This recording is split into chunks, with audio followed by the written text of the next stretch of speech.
Welcome to the Synergy channel, where we do West Virginia style education. It is real education, but it's for anybody who just wants to learn. So today we're going to start with your electrical engineer standards in IEEE 2933, Clinical Internet of Things Data and Device Interoperability with the TIPS Working Group. This is your EMB Standards Committee, Engineering in Medicine and Biology Society. Title: Standard for Clinical Internet of Things Data and Device Interoperability with TIPS, Trust, Identity, Privacy, Protection, Safety, and Security.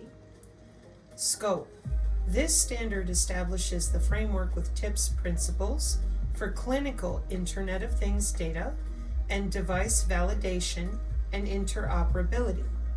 This includes wearable clinical Internet of Things and interoperability with healthcare systems, including electronic health records, electronic medical records, and other clinical Internet of Things devices, in-hospital devices, and future devices and connected healthcare systems.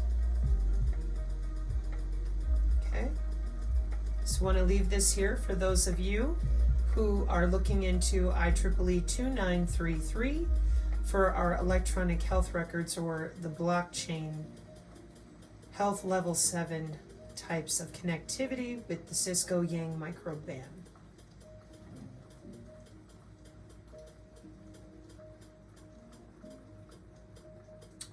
Now we have a CIA reading room document, biostimulation through laser radiation and bioplasma. Microfilmed, and I'm looking for the date, hang on, 1976, and authors note briefly about lasers, physiological action of monochromatic polarized red light on peripheral blood and blood-forming organs, the reaction of endocrinal glands during radiation by monochromatic red light, stimulation of regeneration by monochromatic red light, a word about bioplasma, biostimulation through laser radiation, through acupunctural points. Just zoom in for you there so you can see that a little easier. When you hear me talk about Chinese medicine and the chakras, which are nodal points on the human body, chakras are not religious, I'm sorry. They just happen to be locations of where your blood flow, your vasculature, is more concentrated due to the positioning of your internal organs. And here we go, an introduction. Oops, excuse me. Optical quantum generators, lasers, are one of the most significant achievements of technical through the second half of the 20th century. In this book are presented the physiological action. It's got it cut off, okay. Something elation by helium neon lasers. Data is given on the dynamics of physiological and histochemical properties of tissues excuse me, under the influence of laser radiation. Light is shed on the little-known aspects of using radiation clinically as a factor for stimulating the nervous system during treatment of neurological diseases and diseases of the something or system. Special attention is given to presenting the problem of bioplasma connected with the treatment of the action of laser light. Monograph is meant for doctors, technicians, teachers of biology, agricultural students, veterinary surgeons, medical something, biological faculties of universities, and research workers. 1976, and then there'll be all these different paragraphs of explanation, references. Acupuncture Research in the USSR, American Journal of Chinese Medicine, 1976. Applications of Lasers to Biology and Medicine, Procedure of the IEEE, Volume 63, NR 9, 1975. Interesting for its omissions. They said it, I didn't.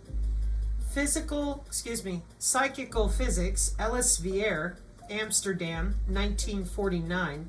Elsevier is our neurojournals today. Fluorescence and phosphorescence of proteins and nucleic acids. Biomedical engineers. Anybody? Psychoenergetic System, 1975. The Journal of Psychoenergetics Systems. And weak luminescence from the yeast. Good Lord. And the existence of mitogenetic radiation. So when people tell you that they don't know what's going on, they're clueless, I have never heard of this before, what we have advised here on the channel is you need to be very careful. These are biomedical engineers, okay? This is just, I started with this one so it would be an easier way to show people. Something that I often bring up on the channel is magnetic human body communication. And the reason that I do is because most people are familiar with something called Kirlian photography. So when I show them what our biomedical engineers with the IEEE are looking at, for example, right here,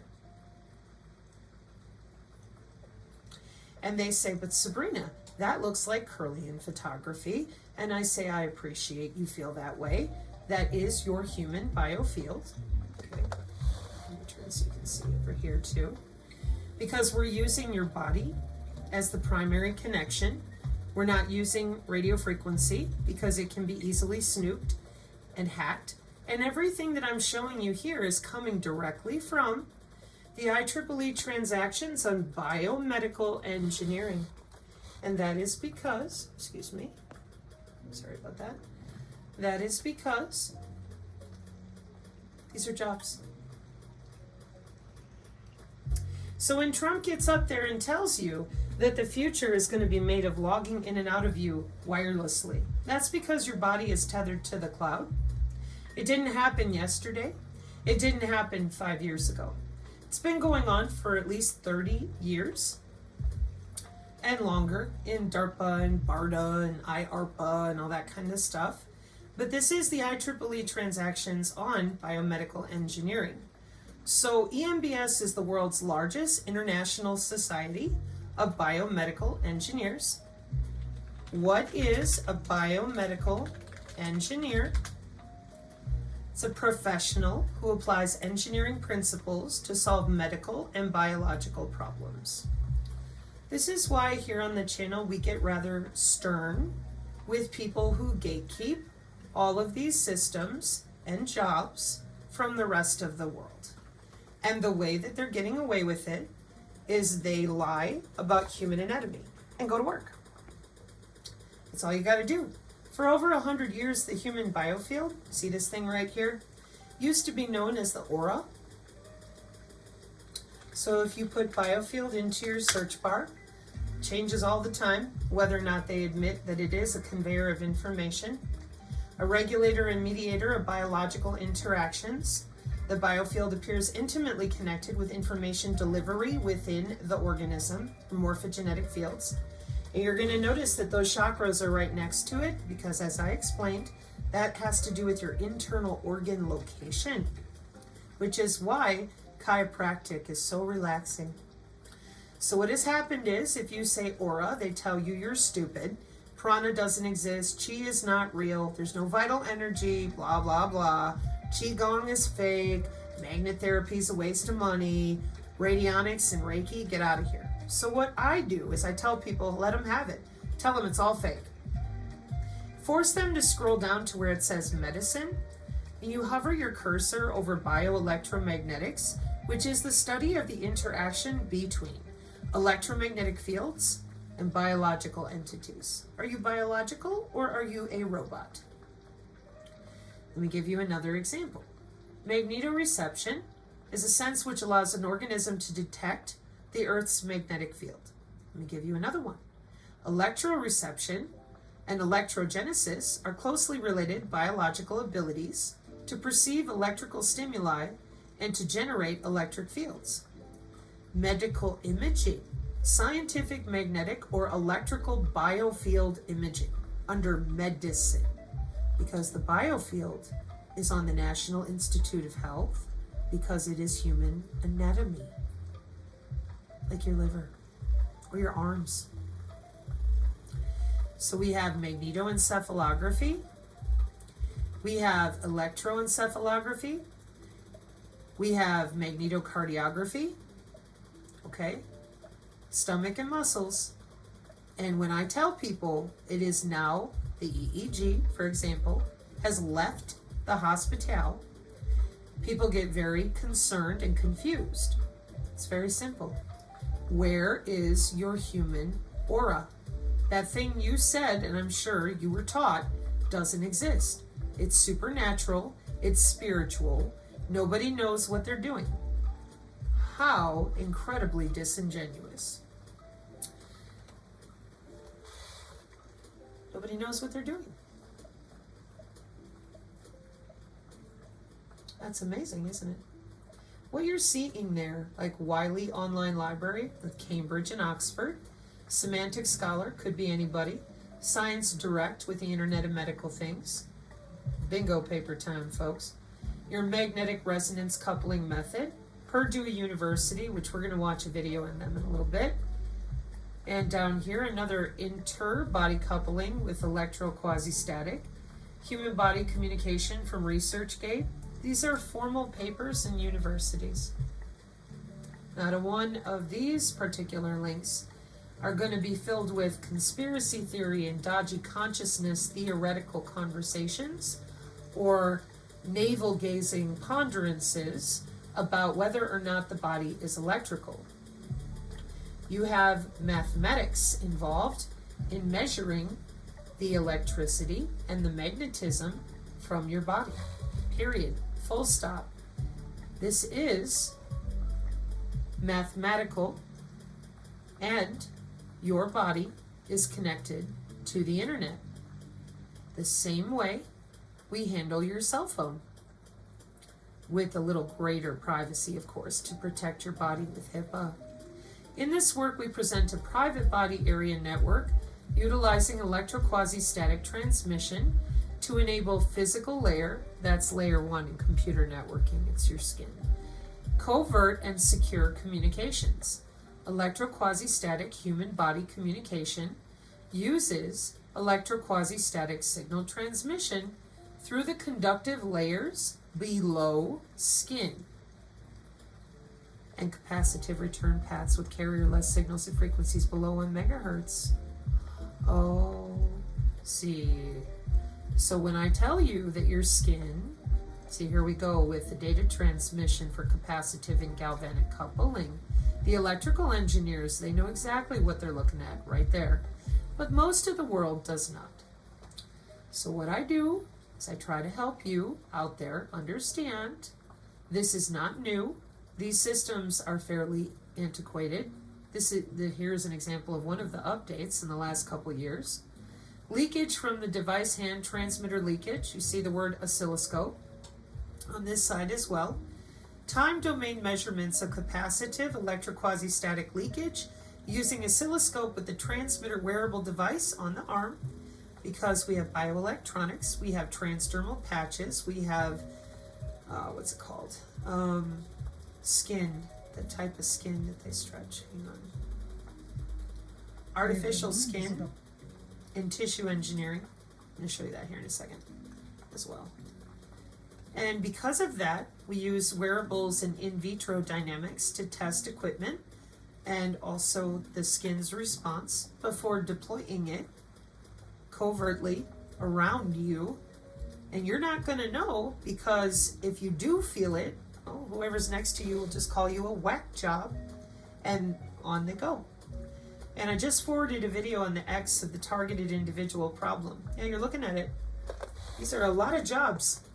And the worst part of all, for all this going on with all these jobs, is that this has been going on for so long, in my opinion, they don't want to give it up.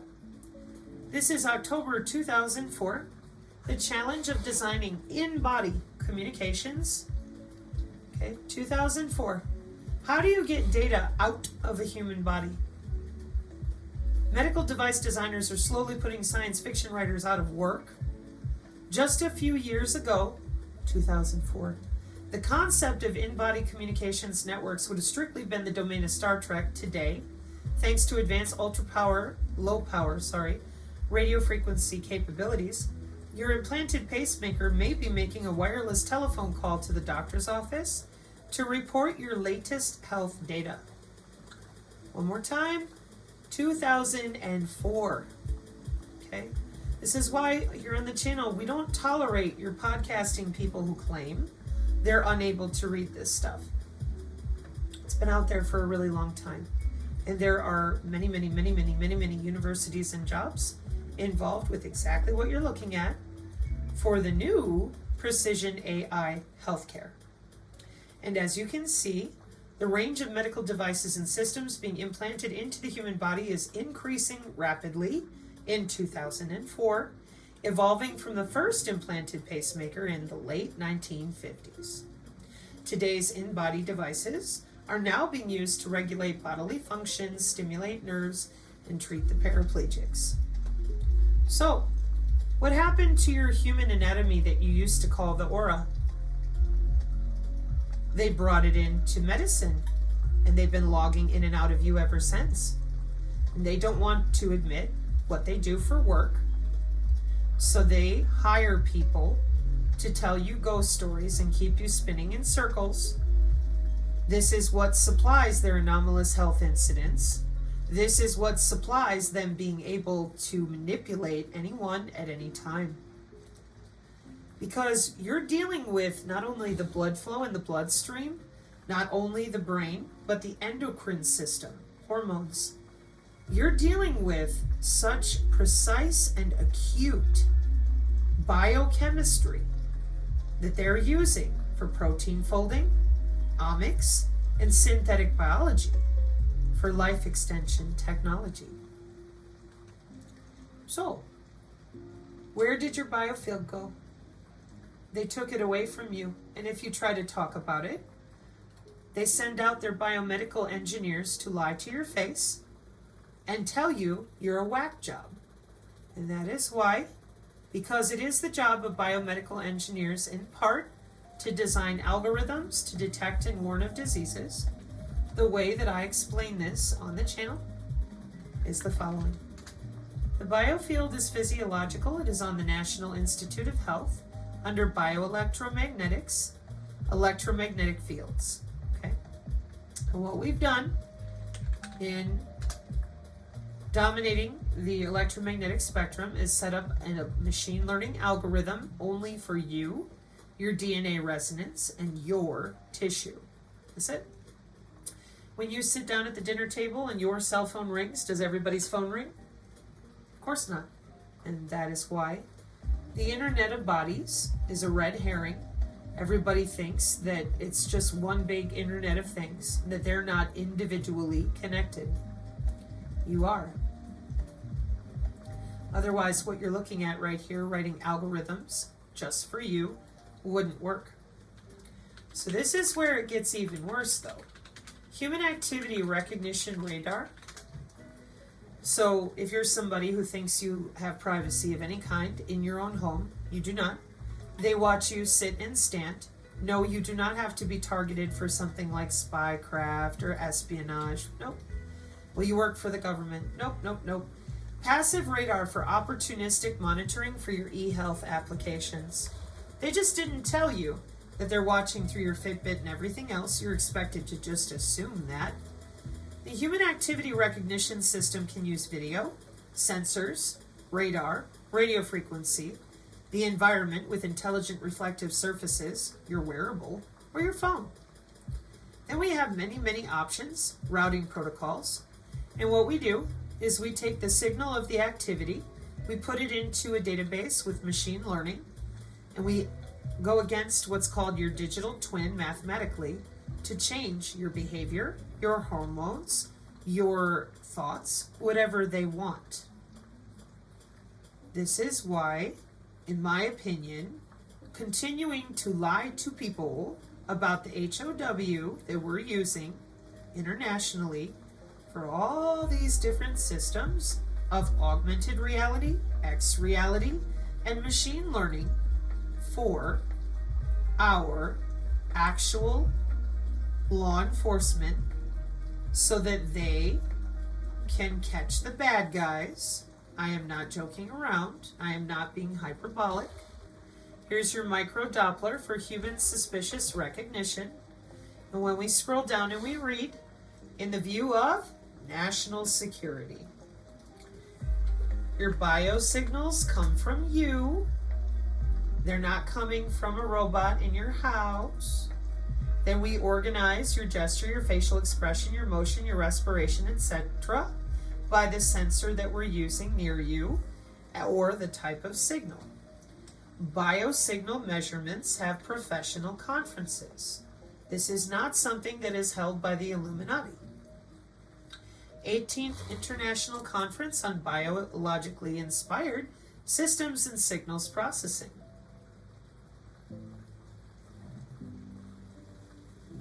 Do you see anything there that looks like a conspiracy theory? Or do you see monitoring and telemetry for medical signals often used in the hospitals?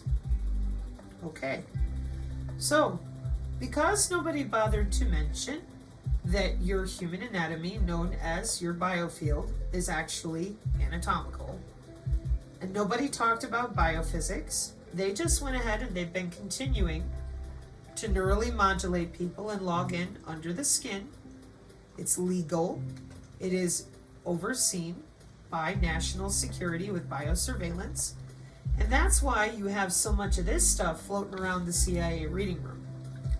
So the other day when we discussed the Stargate project, and I said it terminated in 1995, that is because in information and technology, the body area network was turned on in 1995. So you're not going to be psychic. You're not going to be able to feel your own skin, not without them getting out or getting in whatever signals they want to be able to hit you with or to extract from you. This has to do with your digital twin. This has to do with microfluidics. This has to do with augmented reality. And instead of telling anybody anything real, we're still fighting the most ridiculous amounts of sophistry. So when Trump got up on the stage with Ellison and them, everybody just played stupid. Pretended they need $500 billion to build out all this new infrastructure that's been sitting there since 2009 and 2011 in the information technology world of DARPA and research and development. So it is exceedingly and extremely inappropriate to claim that this is either A, not happening, or B, that there's some conspiracy theory when it comes to national security. The body area networks are heavily protected for HIPAA, and at this point I advise you to look for other videos that interest you on my Rumble channel, because. Hang on a second. We have some videos to watch. And before we do, Stargate 2008, a unified interactive visualization on software projects. This is where they're building libraries of all your biological signals, what you're doing, how you're sitting and standing, how you're walking, where you're going, who you're talking to, with these human activity recognition radar libraries. The Department of Defense has 50 years of your digital twin libraries. Everybody you've ever met, everything you've ever said, everything you've ever done. Doesn't that seem a little excessive? Well, not to them. So what we're dealing with now is way too many people who've made money off of this. Human activity recognition from point clouds generated through a millimeter wave radar. What is this GitHub nerds? Oh, we don't know what you're talking about. I know. Bingo card time. You're trying to walk through your house, and your air molecules are following you around as scatterers. That's a wireless sensor network. A non-stationary relay-based 3D multi-input, multi-output channel model for human activity recognition in indoor environments. May 2021. Extensive research shows the physiological response of human tissue to exposure to these low-frequency electromagnetic fields is the induction of an electric current in the body segments. What segments? Well, could be your head, could be your arms, could be your legs, could be your feet. And if you say anything, they'll just tell you you're crazy and go back to work. Teaching our youth how to do exactly what I'm showing you with the appropriate software and hardware. So when people consistently pepper our channel with, what are we going to do? What are we going to do? What are we going to do? My first response is, if I were you, I would start talking about this for what it is. And I would stop hanging out or hanging around people who lie about it for their job. Because most humans right now continue to say that they know they have a biofield. I know what the aura is. Okay, did you know that it's anatomical and it's how they've got you connected to the cloud for your new biomedical health care? Probably not. So people were allegedly shocked when Trump came out there and said, hey, we're going to log into you. Oh, how could that be? Well, I don't know, 30 years of having under the skin surveillance with the Department of Homeland Security, I would say you're good to go. So now we're going to watch a short video on an artificial skin overview, innovations in tissue engineering, advances in artificial skin technology. Dr. Jyoti Bala, I welcome you all on my YouTube channel. And this session, let's explore artificial skin research. We will also see the latest trends happening in this domain, along with the key application of such research. I will also be providing you some of the global companies working in this sector. So let's begin the session. Let's first understand what is artificial skin research. Artificial skin refers to synthetic or bioengineered material designed to mimic the structure and function of human skin. It can be used as a substitute for damaged or lost skin, primarily in medical applications such as wound healing, burn treatment, and reconstructive surgery. The concept encompasses various types of material, including collagen scaffold, that promote skin regeneration, and lab-grown tissue that replicate the skin properties. These are few of the fundamental key characteristics of this. Let's begin with the composition. Artificial skin can be made from natural materials like collagen and gelatin, or synthetic polymers, or combination of both. The choice of material affects the skin properties such as flexibility, durability, and biocompatibility. If we talk about the functionality, the best artificial skin should provide a barrier against pathogen, facilitate healing, and ideally integrate with the body biological system without causing rejection. Now let's find out what are the trends that is happening in artificial skin research. Let's begin with bioprinting technology. The advances in 3D bioprinting are enabling the creation of complex skin structure that closely resemble natural skin layer. The another one is smart material, the development of skin-like material that can sense touch and temperature, mimicking the sensory function of real skin. The another one is regenerative medicine, the increased focus of using stem cell to recreate more effective and functional artificial skin for transplantation. Along with that, automated production. Efforts are underway to automate manufacturing process of artificial skin to enhance the efficiency and reduce the cost. The another one is research on age-related diseases. New artificial skins are being developed to study the effect of aging and various diseases on skin function. Moreover, integration with robotics. Research is exploring how artificial skin can be used in robotics, allowing machines to have tactile feedback similar to human skin. And lastly, regulatory advances. As the market grows, there is a push for a clear regulation concerning the approval and the use of artificial skin technology in clinical settings. These are few of the key applications of artificial skin. The number one is burn treatment. This can be used extensively for the patient with severe burn to promote the healing and restore skin integrity. The another one is chronic wound care, effective in treating diabetic ulcer and other chronic wound by providing a protective barrier and promoting the regeneration. The another area is cosmetic testing. Artificial skin serve as a model for testing cosmetic product without using animal testing. Apart from that, surgical procedure utilized in reconstructive surgery to replace or augment the damaged area of the skin, and it also provides platform for studying wound healing mechanism and testing the new biomaterial. So here are some of the leading global companies working in the artificial skin research.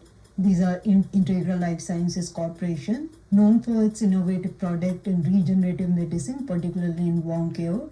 The another one is Smith & Nephew. The another one is Medtronic and Evita Medical, etc. Artificial skin research is a dynamic field with significant implication for medicine, which is enhancing the treatment option for patients with severe skin injuries, while also paving the way for advancement in biotechnology and regenerative medicine. I hope you have liked the session. Don't forget to like it.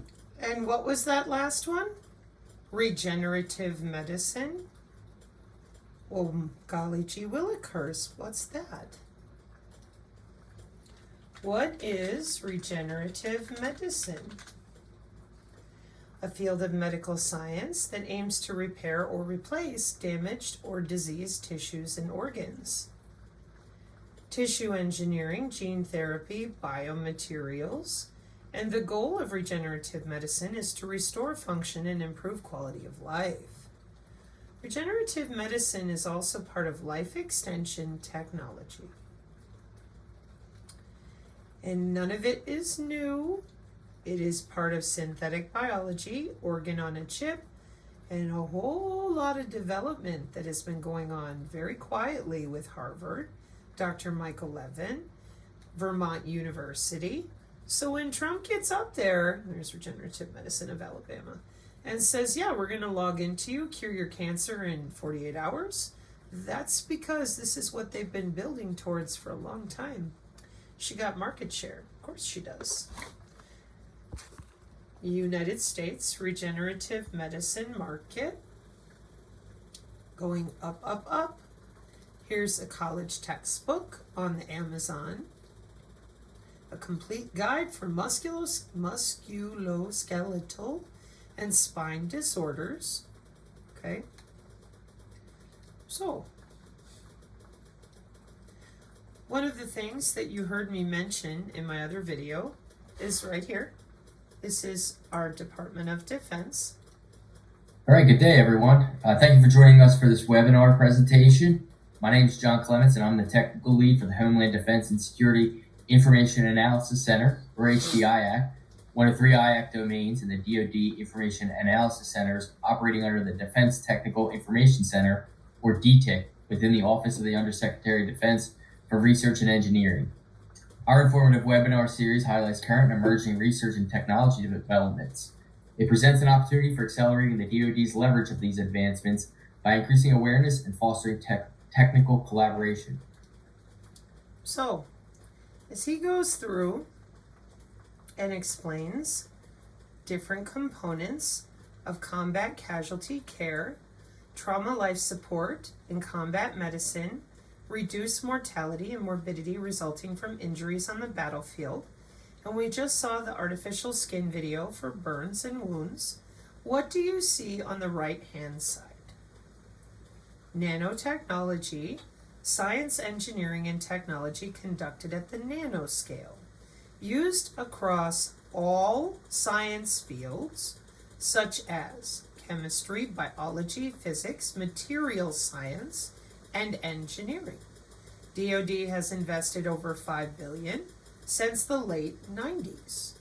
Huge research and investment interest in nanomedicine at the VA, the DoD, academia, and the private sector. Again, don't shoot the messenger. Let's try reading the slides together. Methodology and limitations. with their peer-reviewed gray literature, massive amounts of information, subfields, focused on what is currently used or realistically possible.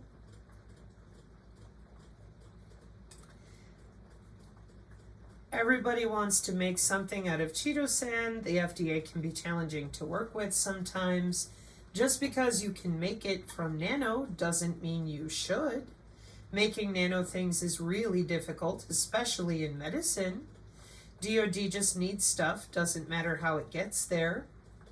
Some areas are clearly moving further along faster than others. Okay. So here on their agenda, we have an introduction, hemorrhage control with fluid resuscitation. There's your wound management and infection, tissue regeneration and engineering, neurotrauma and pain control, advanced medical monitoring and diagnostics. What are we trying to do here? Hemorrhage is the leading cause of preventable death on the battlefield. Blood substitutes. Okay. Synthoplate. Erythromer. Synthetic artificial cell. Nano-encapsulated human hemoglobin. Bioengineered to mimic red blood cells. Option for all blood types. Avoids no trapping. Biodegradable. Freeze-dried sterilized product, no refrigeration, rapid reconstitution. Emerging trends. Shift from just mimicking function to mimicking structure plus function. Cracking the bioelectric code. All roads lead to viable whole blood alternative. There's your next generation references. Those are fun. Current state of things, wound care is like the Wild West. And just so we're clear, this is 2 years ago. Okay? And it asserts very clearly, right here in the description, that for over 2 decades, that's 20 years, the government has invested heavily in nanotechnology research. Nano.GOV as in Victor. Okay? And you will see everything that they've been working on. Because nanotechnology, here we have polymer nanoparticles, zinc oxide nanoparticles, proliferation, gold nanoparticles, more polymeric nanofibers, polymeric nanoscaffolds, bioactive glass particles, dendrimers, plasmid DNA, liposomes, growth factor, and drugs, inflammation, nanoceria, liposomes, drug and growth factors, polymeric nanoparticles, etc., etc. Oh, we don't know what we're doing. How did all this happen? 20 years of developing nanotechnology for the biological to digital convergence. So, 2 main strategies in nano-based materials for wound healing. Nanomaterials that are capable of healing as a result of inherent properties of the nanoscale material, and nanomaterials as carriers for delivering therapeutic agents.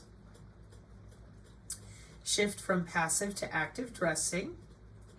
Integration of wound management with hemorrhage control and or promotion of tissue regeneration. Dressings with sensing applications. Continued and growing interest in using chitosan and other biomaterials.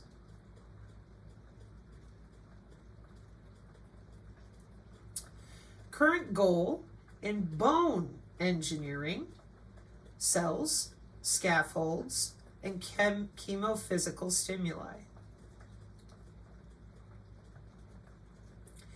Nanostructured biomaterials, mechanical. Bone formation response can be changed by altering the mechanical environment. Biocompatibility of biomaterials play an important role in their performance for bone healing.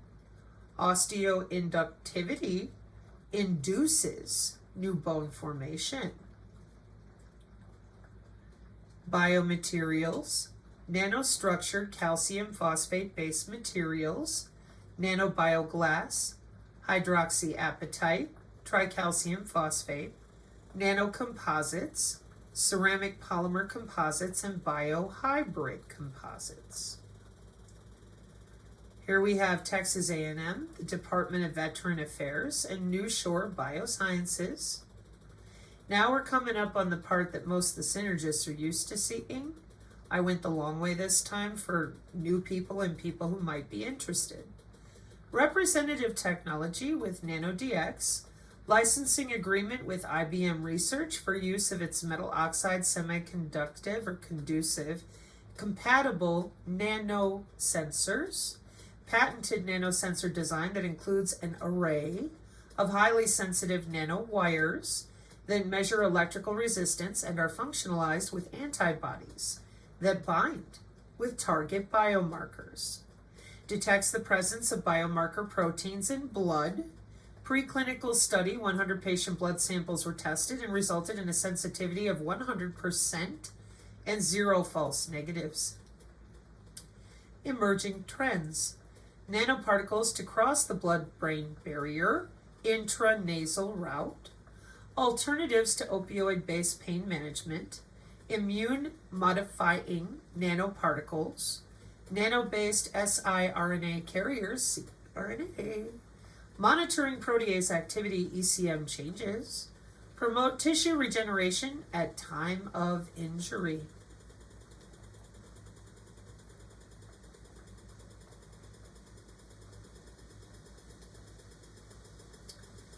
Best current examples: pioneering tissue integrating biosensors for continuous monitoring of body chemistries, and Legionaria's smart garment senses, penetrating wounds and burns, and automatically creates an attack alert and troops in contact message with the geolocation of the casualty and a data profile of the wound combined with vital signs from physiological sensors. Emerging trends. Graphene becoming a very popular substrate. Lots of work with implantable sensors, especially in continuous glucose monitoring. Micro nanosensors making it possible to monitor biomarkers in sweat and interstitial fluid instead of blood. Nano-inflexible electronics, and to make smart fibers for textiles. Self-powering nanosensors, tribo or piezoelectric. So this is one of the reasons, again, why here on the channel we are not interested in having circular arguments. We would much rather send you to places and spaces where you can educate yourself and understand you're dealing with biology, biotechnology, and bioinformatics. So have we heard of DNA data storage? Let's find out. This is Dr. Jyoti Bala. I welcome you all on my YouTube channel. In this session, let's explore DNA data storage. We will be focusing about why it is important. We'll also look for the significance of DNA data storage along with the recent trends in this sector, and we'll see a few of the limitations and how to tackle them. So let's begin the session. Let's first understand what is DNA data storage. DNA data storage is an innovative method of encoding digital information into synthetic DNA molecule. This technique leverages the natural properties of DNA, which can store vast amount of DNA in compact form, making it a promising alternative to traditional electronic storage. Now here on the channel, I have informed the synergists about this. It's called DNA steganography, and the reason I brought it up is because back in the day when we would make web pages with HTML, we would leave ourselves messages in the code. So do they. And this is because of how well known it is to log into your body and rearrange your DNA. CRISPR-Cas9, brain connectomes, proteomics, regenerative medicine, life extension technologies. And when your body is hooked to the cloud and they're using the binary to go back and forth with anything they want, well, then we have to protect the body from intruders, people who could hack into you. Data authenticity issue in mobile cloud computing based health care systems, 2018. So not only are you tethered to the cloud, but they are able at any time to log into your body, which is why here on the channel, we do not call it a bioweapon. Like any other tool, it can be used for good or for ill. This is a bio-cyber interface for wireless drug delivery, biotechnology, augmented reality, artificial neural networks that are your digital twin that you are adhesing with for your agentic AI IBM square pin, or other modified bioelectronics. There is absolutely nothing about the bio-cyber interface system that is sitting in conspiracy theory. In fact, you can find out a lot about it at the University of Cambridge and Wiley. What continues to be astounding to me is the amount of people who are gatekeeping all of this data here on ResearchGate, Semantic Scholar, and MDPI, when it is a conceptual drawing of a continuous health monitoring application. All of these systems are built for your health to be able to log in and out of you wirelessly. Period. This is why those of us who have been working together as civilians to bring appropriate discussions to the fore are trying everything we know how to get everybody out there to start talking about what is real rather than worrying about the little green men from Mars. Doesn't mean that you can't look into those things, but when it comes to your aura, your human biofield, that is tethered to the cloud. And that is tethered to somebody as a medical professional, period. The cybersecurity involved will black box certain layers of connectivity so that hacking your internal organs is more difficult. But the monitoring system is right here in their hot little hands as nurses and doctors. And then it goes through the internet. It can bootstrap to your phone in your health app. It can bootstrap to a wearable device, or if you have neither, maybe you're in trouble. Help, I've fallen and I can't get up. It goes through your intrabody area network. This is an example of the architecture of the wireless body area network, or the medical body area network, either one. Your medical body area network is FCC mandated again because of all the very important data that is collected with your vital signs. So, as I said, you have, let me pull this up, it's a nice big pretty picture. Everything that you see in these boxes are machine learning available to anyone who can log into you. And as I said, you have intra-body area networks on layer 1.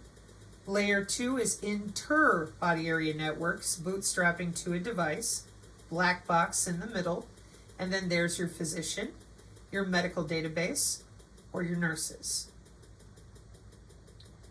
This was mandated by the FCC in 2012. See other videos. So, when we talk about DNA steganography, steganography, the reason we do is because in your bio-cyber interface, and I use this one because it gives you the most information, in my opinion, of all the different ways they're connected. Bio-nano things, a bio-cyber interface, gateway devices, medical server, the design of the interface, electromagnetic to biochemical, biochemical to electromagnetic, Here's your nanonetworks with molecular communication or electromagnetic communication. There's your internet connectivity, your Bluetooth, BLE, Zigbee, the W-band 802.15.6 with the IEEE, near field channel, and an RFID, no different than how we chip our pets. Then you have the classification of the biocyber interface, electronic tattoos and transdermal patches, your RFID based, your biological based, biofet, optical to chemical, redox interface, optogenetics, FRET based. And next you're going to see the security in the Internet of Bio-Nano Things with possible mitigation strategies because your body is tethered to the cloud. They use the corona effect to make your cell more porous. They electrocute your cells just a little under the skin. And then they can use anything of methylation, CRISPR-Cas9, other nano running through your veins, pressure. They can use functional ultrasound to make a physical change in your cell structure. Eavesdropping, man in the middle, data tampering. These are all here in the biocyber interface to protect you. And the reason that you might not have ever heard of DNA steganography, let me make sure I'm saying that right.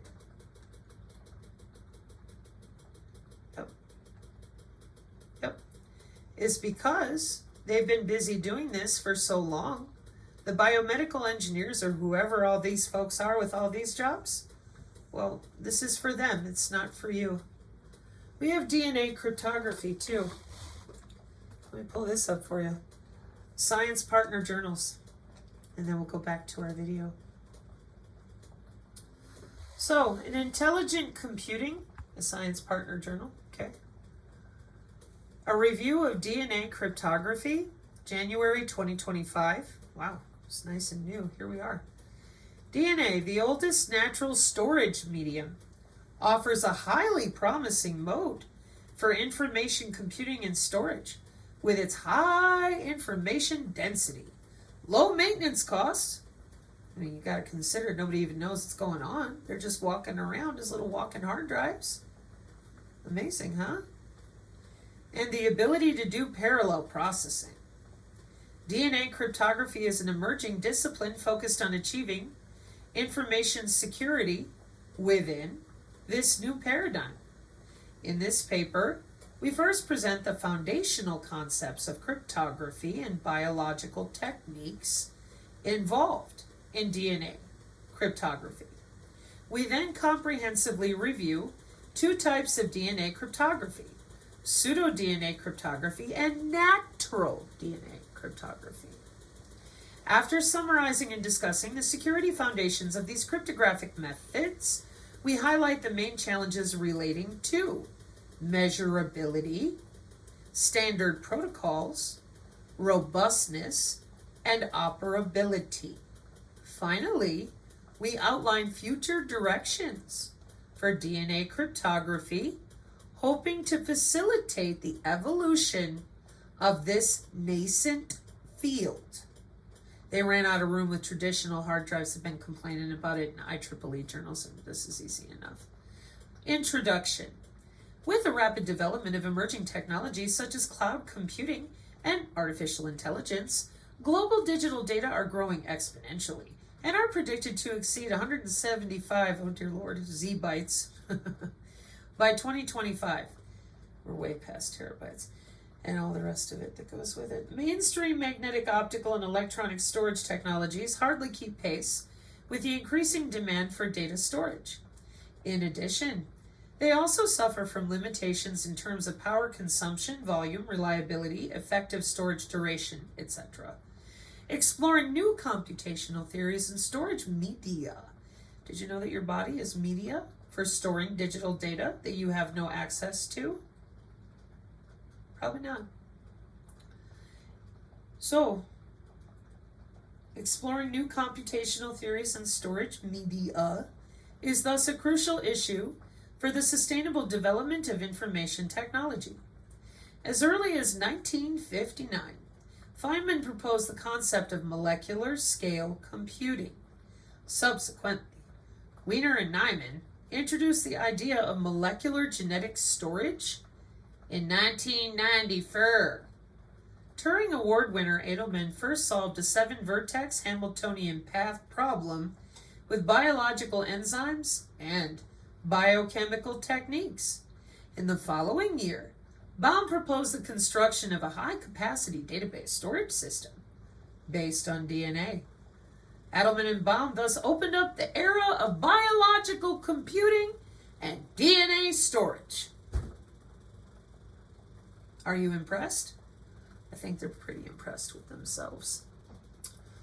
So, as a promising storage medium, DNA has advantages such as high density, long lifespan, low maintenance cost, and exceptional parallelism. In 2023, a French company, BioMemory, released the first commercial DNA data storage card, which has a capacity of 1 KB. I'm going to leave these alone for now. I'll come back to you with all that, or you can look it up yourself. As DNA storage approaches practical application, it is critical to develop biologically compatible security technologies to achieve data confidentiality, integrity, and availability in this new storage paradigm. Conventional digital security is based on mathematical difficulties such as NP-hard problems. Similarly, DNA cryptography takes advantage of the biological difficulties involved in DNA storage processes, encoding, synthesis, preservation, amplification, sequencing, and decoding, as shown in Figure 1. For example, not knowing the key primers makes it difficult to amplify the target DNA sequences. The transformation of the origami structure, here's your DNA origami in part, folks, makes it difficult to assemble the information planted on it. A single nucleotide mutation could be used to encode information, and the alternative splicing of gene structure produces wide variability.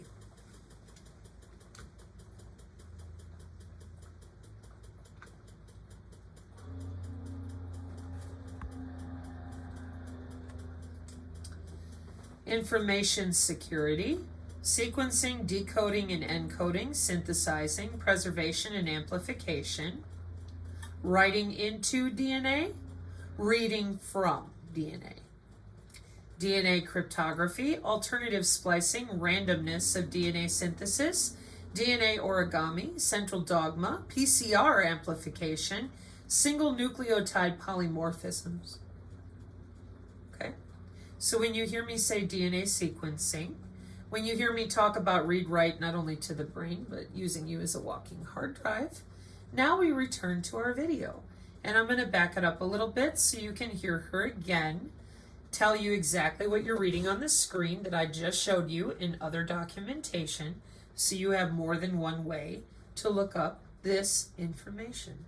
Of DNA, which can store vast amount of DNA in compact form, making it a promising alternative to traditional electronic storage method. Let's understand what makes DNA important for data storage. The number one is high density. DNA can store immense amount of data in a very small volume. Theoretical estimates suggest that 1 gram of DNA could hold approximately 215 million gigabytes of data. The another reason is long-term stability. DNA is remarkably stable over time, with the potential to last thousands of years if stored properly, with surpassing the lifespan of conventional storage media. The next reason is durability. Unlike electronic devices that can fail or degrade, DNA is resilient to environmental factors such as temperature and humidity, which make it robust choice for long-term data preservation. The another reason is energy efficiency. Storing data in DNA requires significantly less energy compared to maintaining large data center filled with electronic storage devices.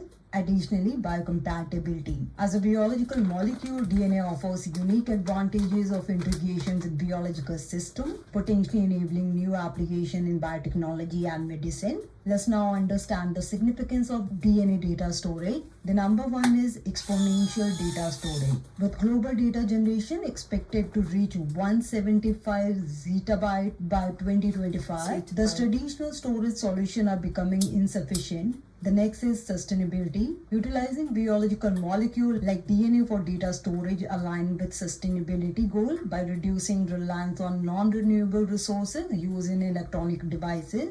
Additionally, error correction. Advanced error correcting codes have been developed specifically for DNA storage, enhancing the reliability and accuracy in data retrieval. The next point is scalability. As the technology matures, it can scale up to meet the increasingly demand of data storage without the physical limitation of current technology. Beside that, cost effectiveness. Although initial costs are high, the long-term saving from reduced energy consumption and increased durability could make DNA storage economically viable.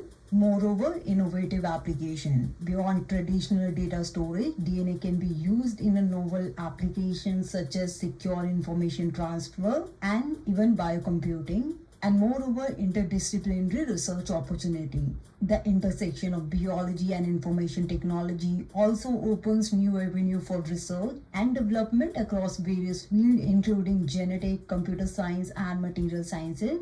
Now let's see a few of the significant trends that is happening in this area. The number one is increased investment. There's a growing investment from both private and public sector in research aimed at improving the efficiency and scalability of DNA data storage technology. The next is advancement in synthesis technique. Innovation in synthesizing DNA have led to the faster and more cost-effective method for encoding and retrieving information from DNA. The next is integration with AI. Artificial intelligence is being utilized to optimize the algorithm for encoding and decoding data stored in DNA, which enhances the performance and reducing the error. Moreover, development of standard protocol. Efforts are underway to establish standardized protocol for DNA data storage to facilitate broader adoption and interoperability between systems.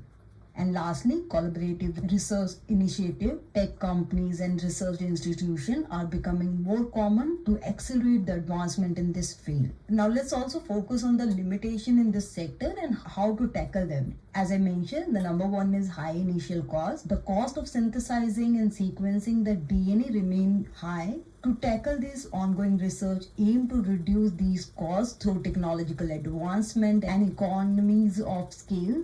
The next is error rate during synthesis. Errors during the synthesis process can lead to data loss or corruption. Thus, implementing robust error correcting codes can help in mitigating these issues by allowing for recovery from error in the stored data. The next is slow read and write speed. Current method for reading from and writing the DNA are slower compared to electronic storage solution. Thus, developing faster sequencing technology will be crucial for practical application. And lastly, the complexity of data retrieval. The complexity involved in retrieving specific piece of information from a large data set stored in DNA can be challenging. Data scientists and researchers into more efficient algorithm for searching through encoded data is necessary to improve.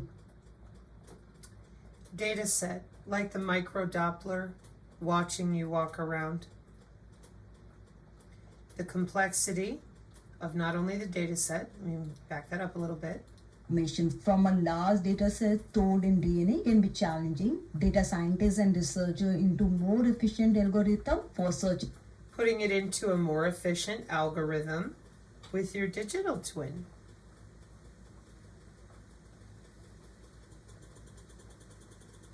Hi everyone, welcome to Foresight's Biotech and Health Extension Seminar Group, and welcome to Michael Levy. Once more we have you on. I think it's now the third time that we have you on for a seminar at least. We've had the pleasure of welcoming many of your grad students and other collaborators into various other Foresight venues, and I think it's safe to say that there's very few people that are so versatile, so at the frontier of many fields, connecting them in such rich ways as you are. And so usually don't just talk about biotech here, it usually goes into some agential stuff, into some AI related bits, into some regeneration stuff, but also into some xenobot stuff. And so let's see where this Tissue regeneration, xenobots.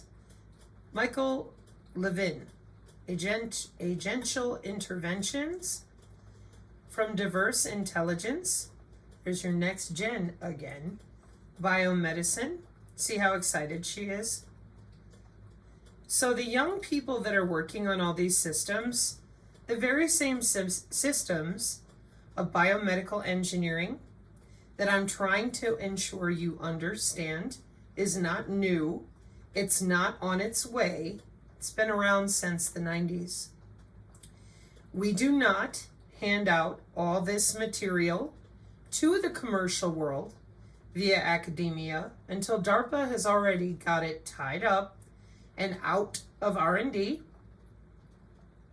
So now, for the last couple of years, we see this is Michael Levin. This is your cracking the bioelectric code so that we can change the way your cells anatomically reconstruct themselves.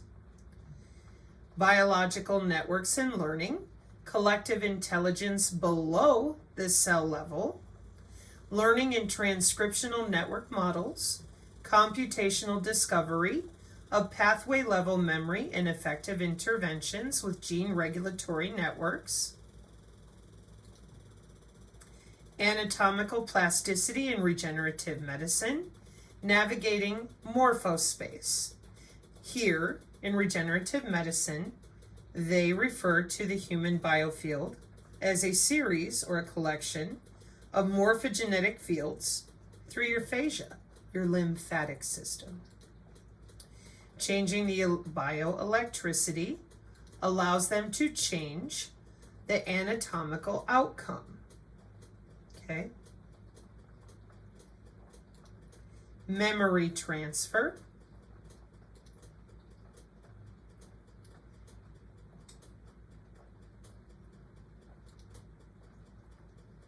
Nodes and communication interfaces.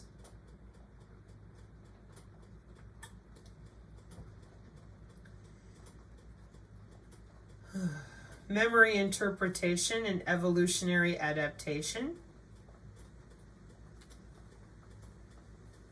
I am purposely scanning through this because I've seen it. I encourage you to take a look for yourself. Evolution and problem-solving agents. This is for those of you who, when you saw Trump tell you about biomedical engineering with Oracle and Altman, you thought it was either A, impossible, or B, something that everybody was getting together to attempt to create. They're already using your DNA to store their data, electronic health records on the blockchain, written right into you. Doesn't have to be that way. Can be done a lot of different ways. But the wireless body area networks, in spite of being overseen by our government, nobody seems to want to talk about how they work and why the physical layer of computer networking is now right here. This is not a computer for crypto mining attached and tethered to the blockchain. This is your body. And we have shown here on the channel numerous times the 𝐓𝐀 product to try to get you people to explain this to your friends. How are you using your own heartbeat to mine crypto and then walking into the gym and buying a drink? HOW, people. Yeah, we're rather quiet about that. We wanted everybody to believe they're decentralized. And I said, you're more available to the networks of the Internet of Things than you've ever been. When they say decentralized, it's not what you think it is. You think it means that you're more free. You're surrounded by everything and anything that can log in to you.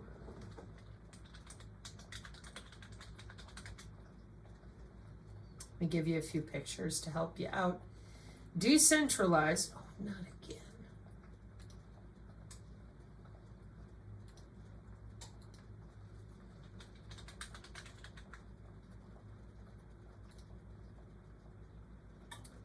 Centralized computer architecture has a single point of control, while decentralized computer architecture distributes control everywhere.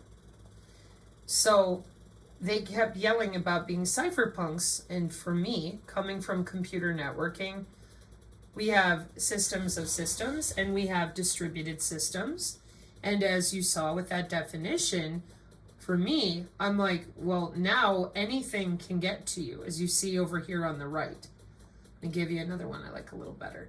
So if this is you here in the middle, and client 1 is trying to send some malware to your liver, you can cut off one cord, and then client 1 is out here and they can't get to you or your liver through client 2, 3, 4, 5, or 6. Now you're decentralized. Now everybody can get to you.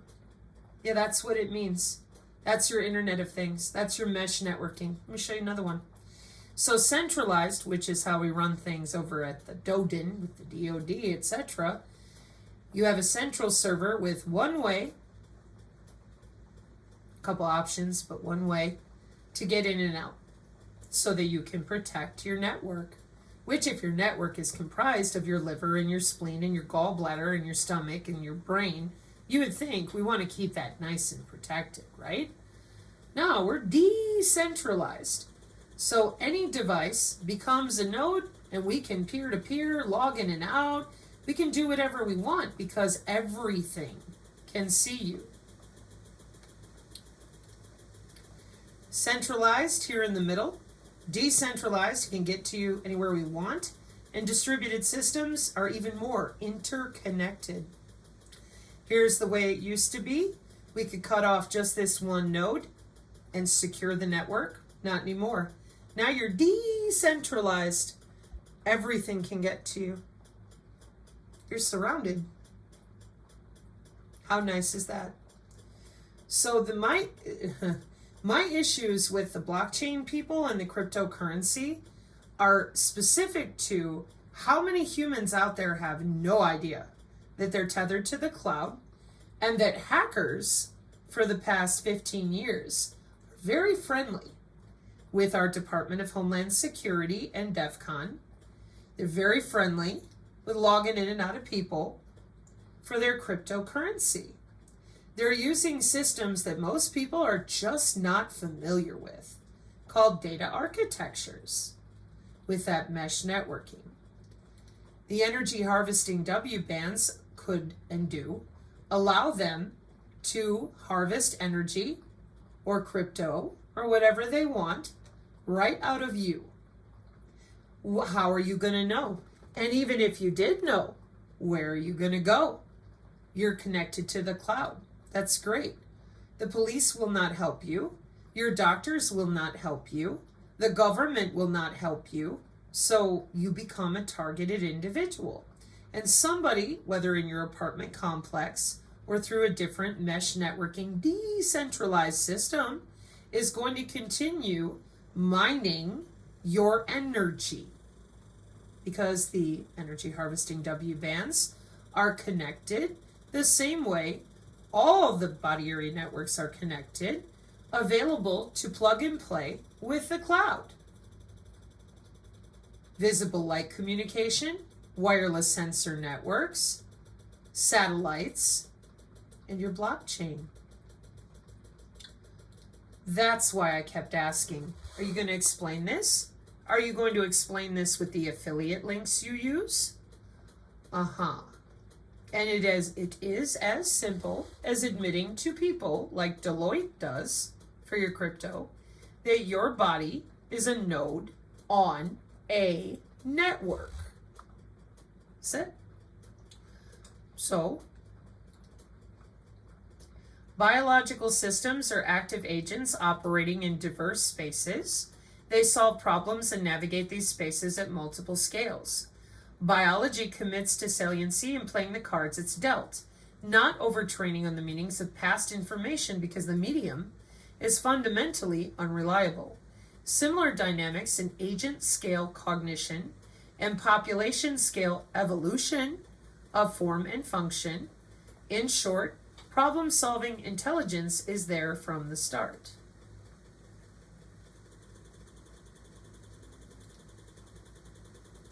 Future medicine, reprogramming the bioelectrical interface. What are you talking about? What anatomy are you in? with these morphoceuticals, genomic editing, stem cell implants, synthetic biology, electroceuticals, ion channel drugs, and optogenetic simulation. What bioelectrical interface are you in? Welcome back to the biocyber interface under your skin, known as the human biofield, because you lied about the body being electrical. What is bioelectricity? Why do you keep saying that? Because they are lying to you, and there is a difference. When you lie by omission because you might not know something, that's one thing. These are industries and these are colleges. We're not dealing with people in conspiracy theory walking around in robes, not until they graduate. Bioelectricity refers to the electrical activity generated by living organisms. That would be you.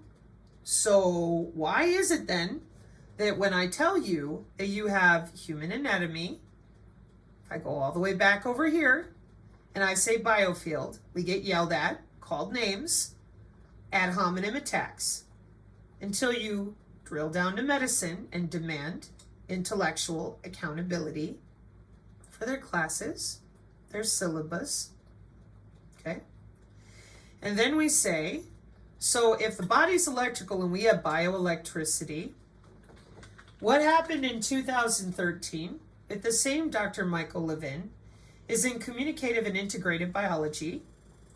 2013, we are cracking the bioelectric code, probing the endogenous ionic controls of pattern formation. A recent paper demonstrated that a specific voltage range is necessary for demarcation of eye fields in the frog embryo.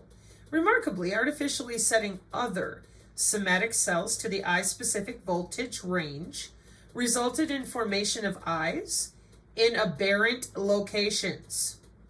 So instead of the front on the head where the eyeballs go, it ends up on their tail or in their gut or on their butt, including tissues that are not in the normal anterior ectoderm lineage.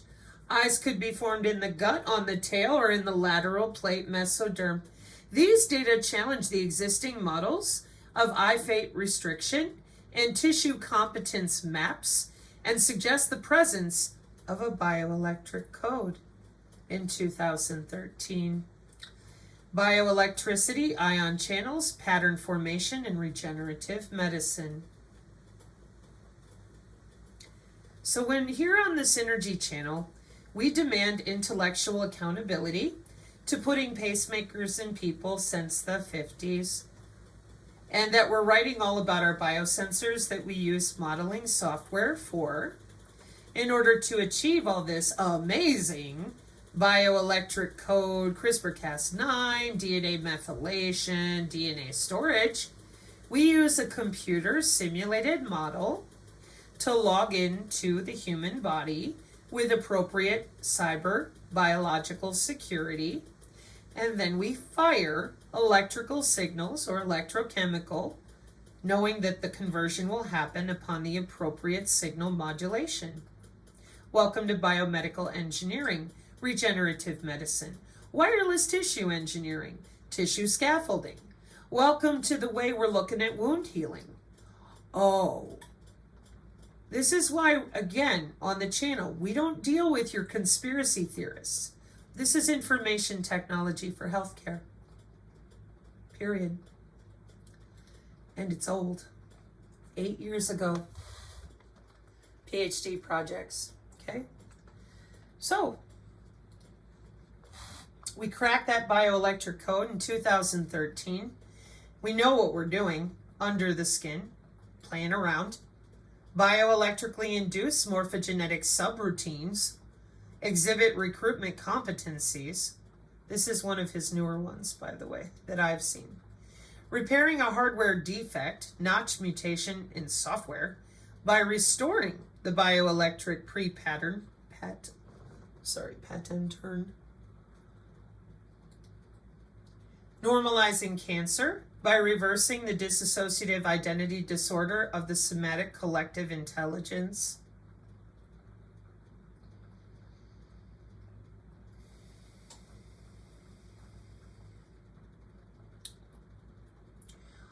I've tried very hard to help those of you from the SRA community understand that multiple personality disorder was done in the late 80s and 90s for your digital twin testing with something called a nanolobotomy.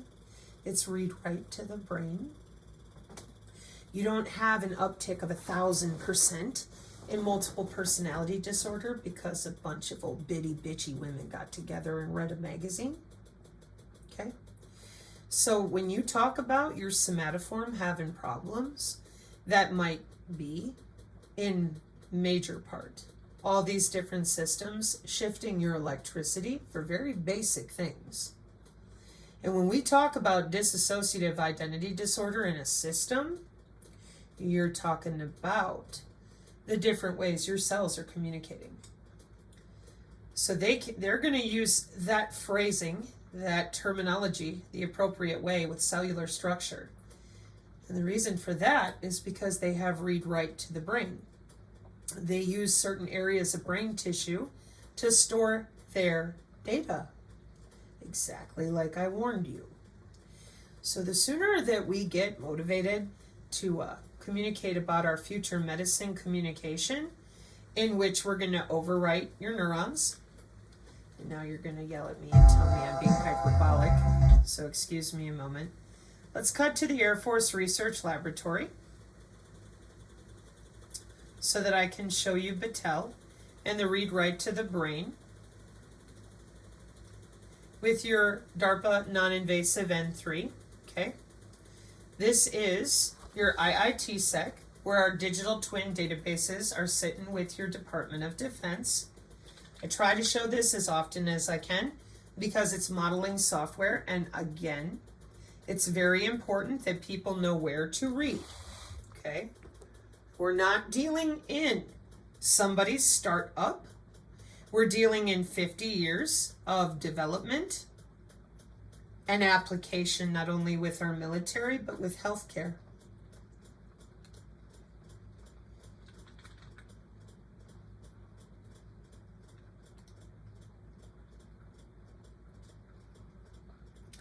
Read-write to the brain. Non-invasive. Okay, I'll leave you this one. I'm going to grab the one that I like because it has a prettier picture.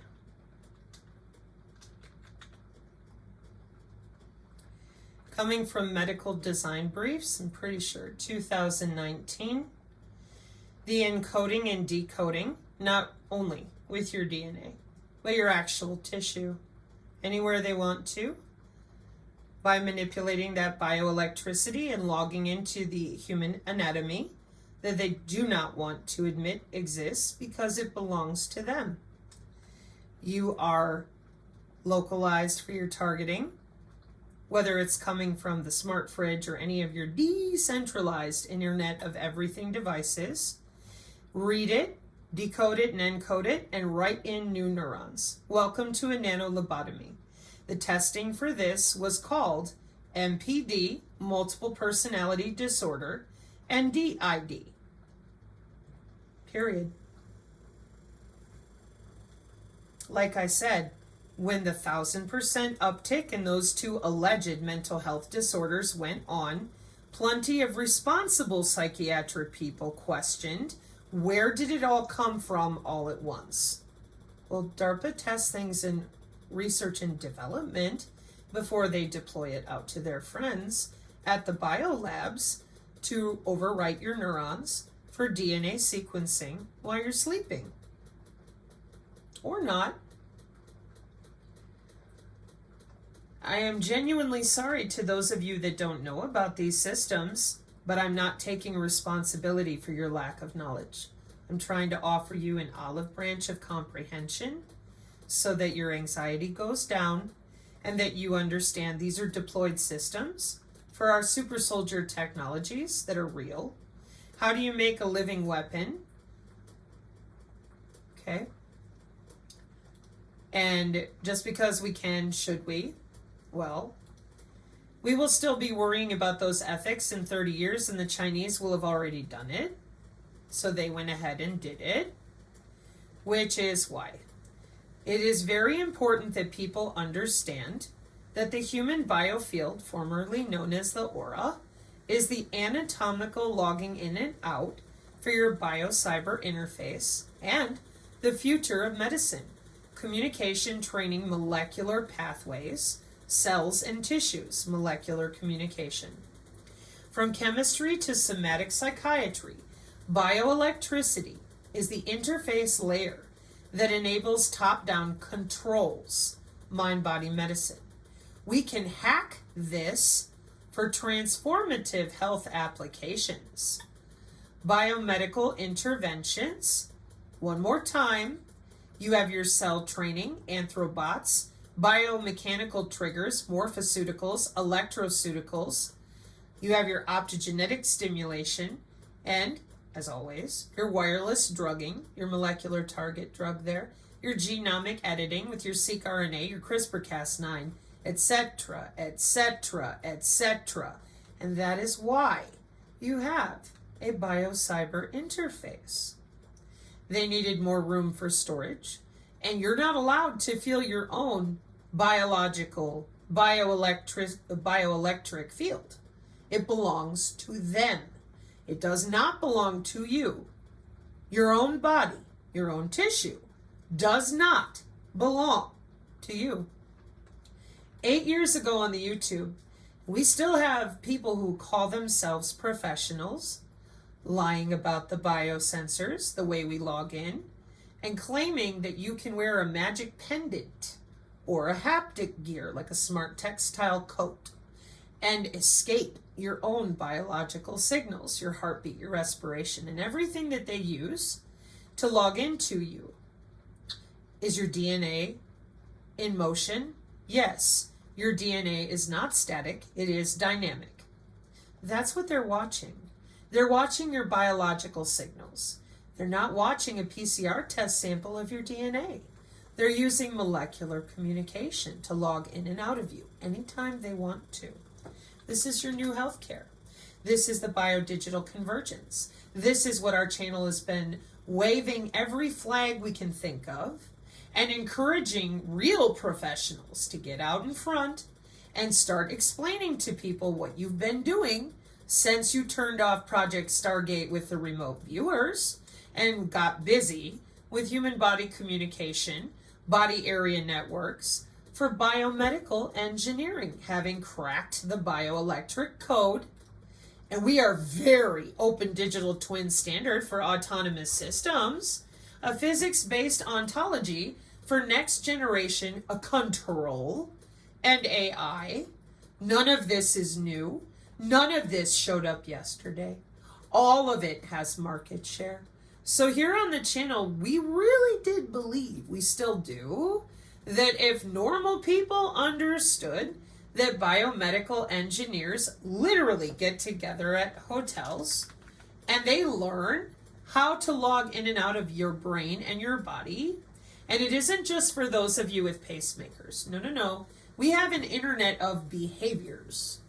We want to modify your endocrine system, your behavior, and your DNA. Do you think they're going to ask your permission? A bunch of you, I'm sure, didn't even know this was here. Okay?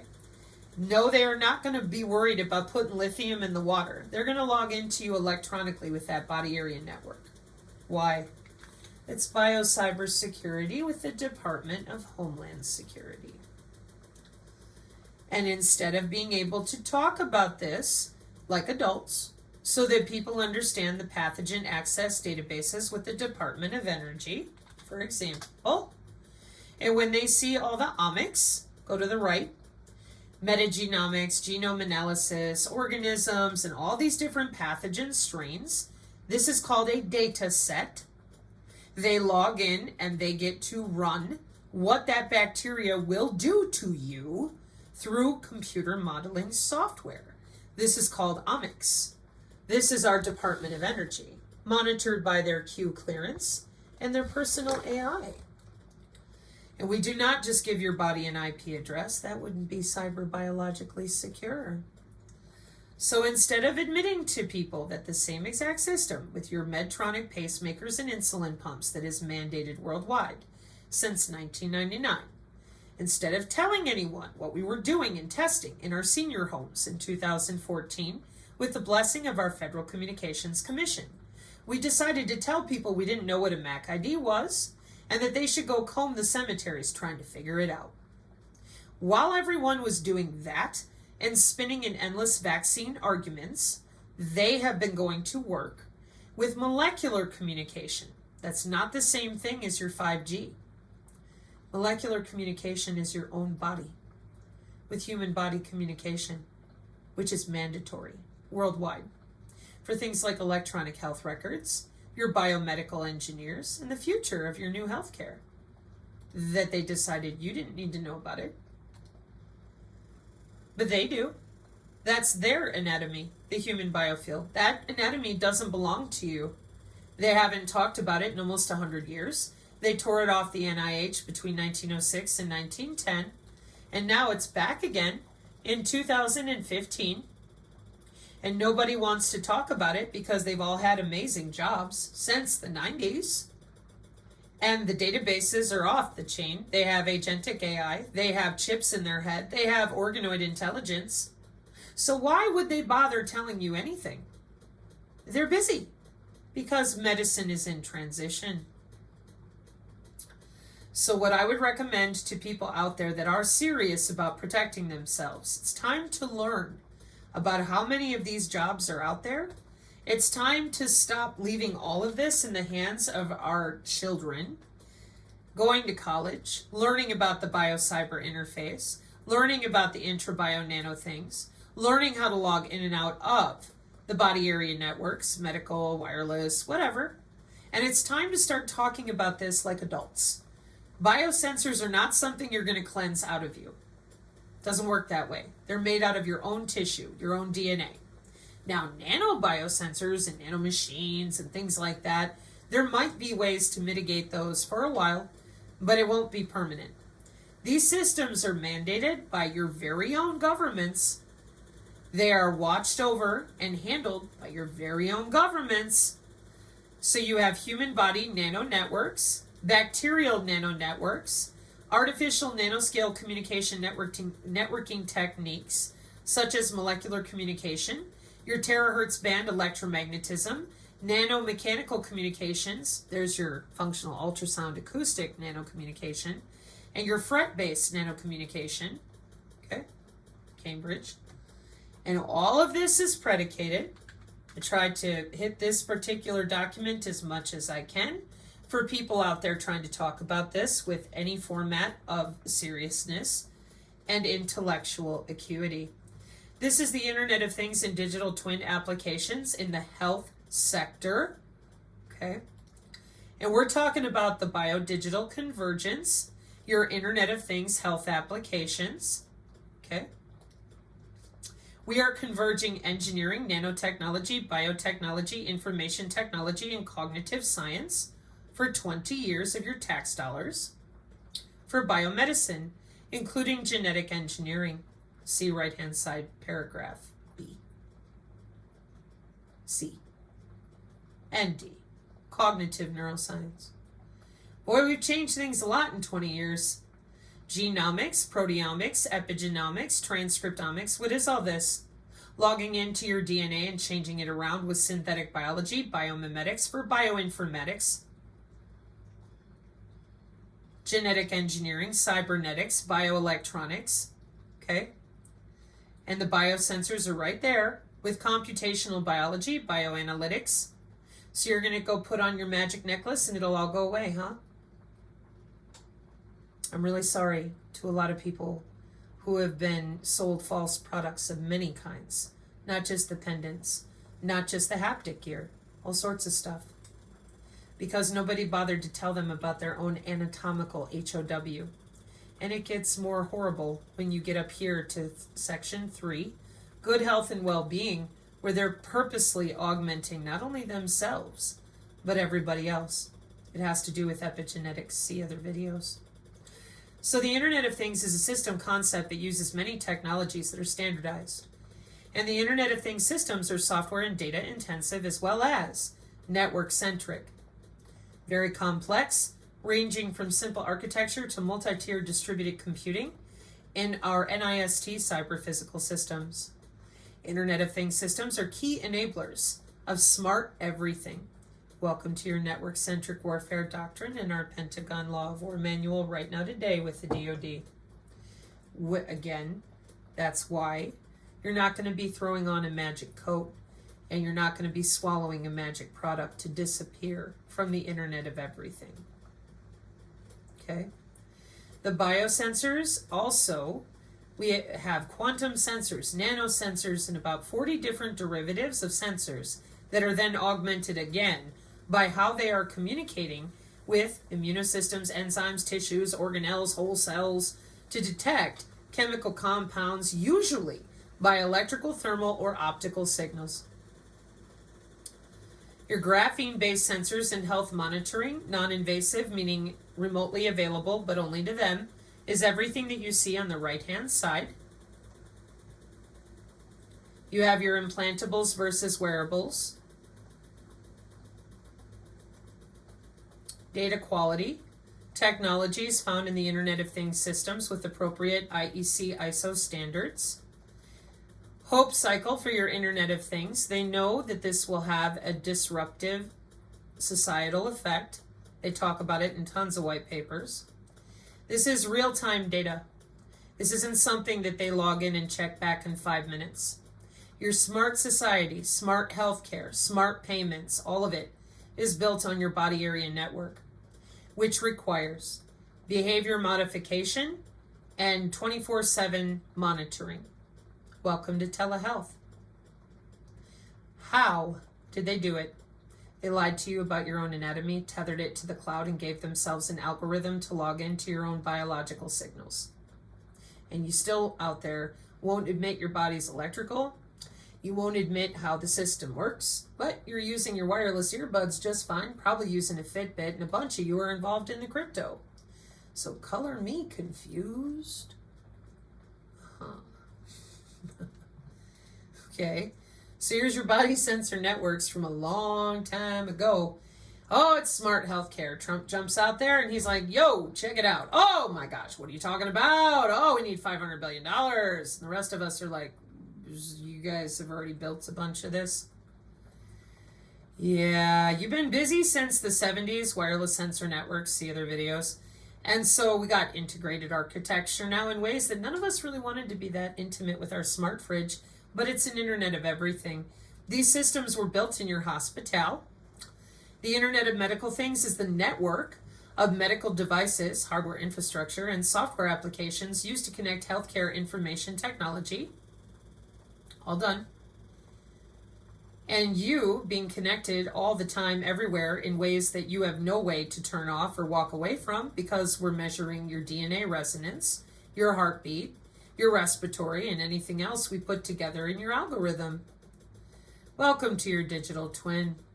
The definition of your digital twin is your digital representation of a target entity with data connections that enable convergence between the physical and digital states at an appropriate rate of synchronization. Well, welcome back to computer networking under the skin so that you can drop that location.